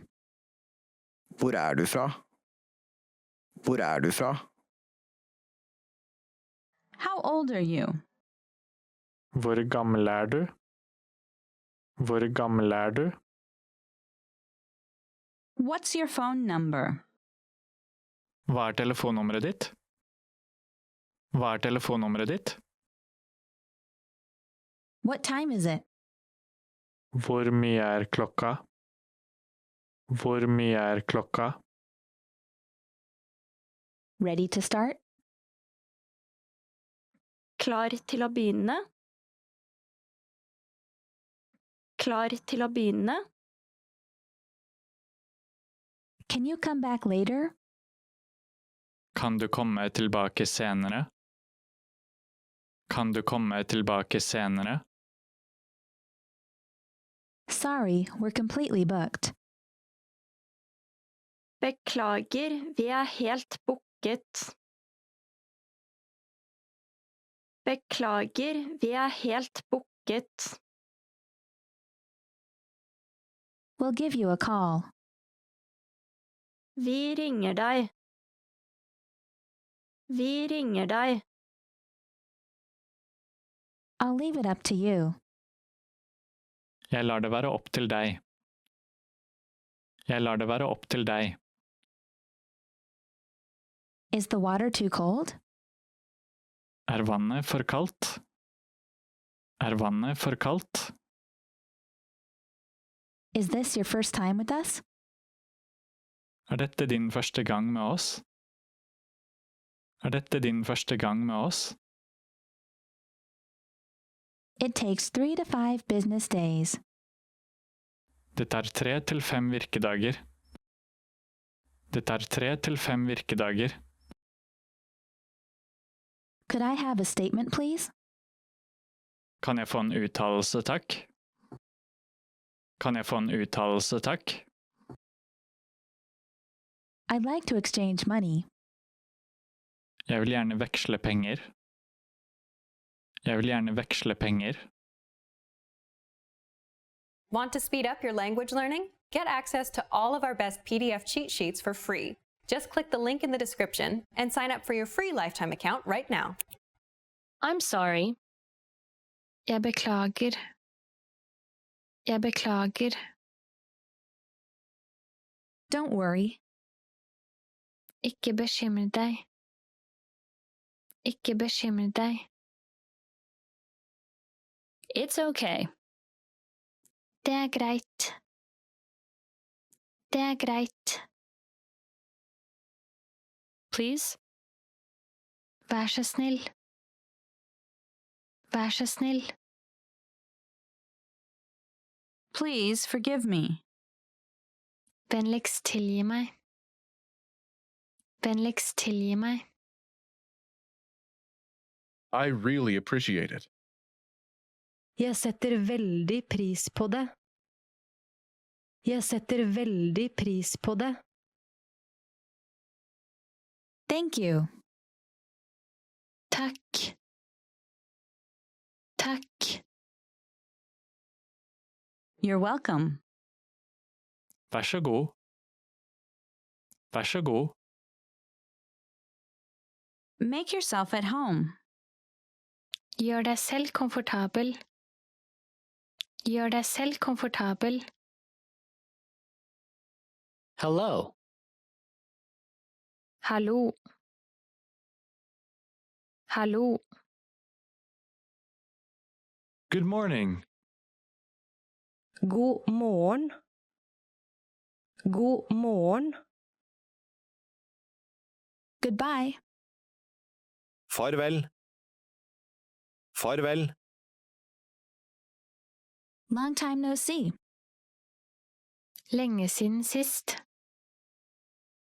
Lenge siden sist. Good evening. God kveld. God kveld. Sorry to keep you waiting. Beklager forsinkelsen. Beklager forsinkelsen. Wait a moment. Vennligst vent et øyeblikk. Vennligst vent et øyeblikk. Hello? Hallo? Hallo? Awesome. Kjempebra. Kjempebra. Delicious. Deilig. Deilig. I like it. Jeg liker det. Jeg liker det. I don't like it. Jeg liker det ikke. Jeg liker det ikke. How are you? Hvordan går det med deg? Hvordan går det med deg? Really? Er det sant? Er det sant? Help. Hjelp. Hjelp. Once again, please. En gang til, vær så snill. En gang til, vær så snill. It's difficult. Det er vanskelig. Det er vanskelig. I don't understand. Jeg forstår ikke. Jeg forstår ikke. Slower, please. Saktere, vær så snill. Saktere, vær så snill. I'm good. Det går bra. Det går bra. This is for you. Dette er til deg. Dette er til deg. How have you been? Hvordan har du hatt det? Hvordan har du hatt det? Nice to meet you. Hyggelig å møte deg. Hyggelig å møte deg. What is it? Hva er det? Hva er det? Where are you from? Hvor er du fra? Hvor er du fra? How old are you? Hvor gammel er du? Hvor gammel er du? What's your phone number?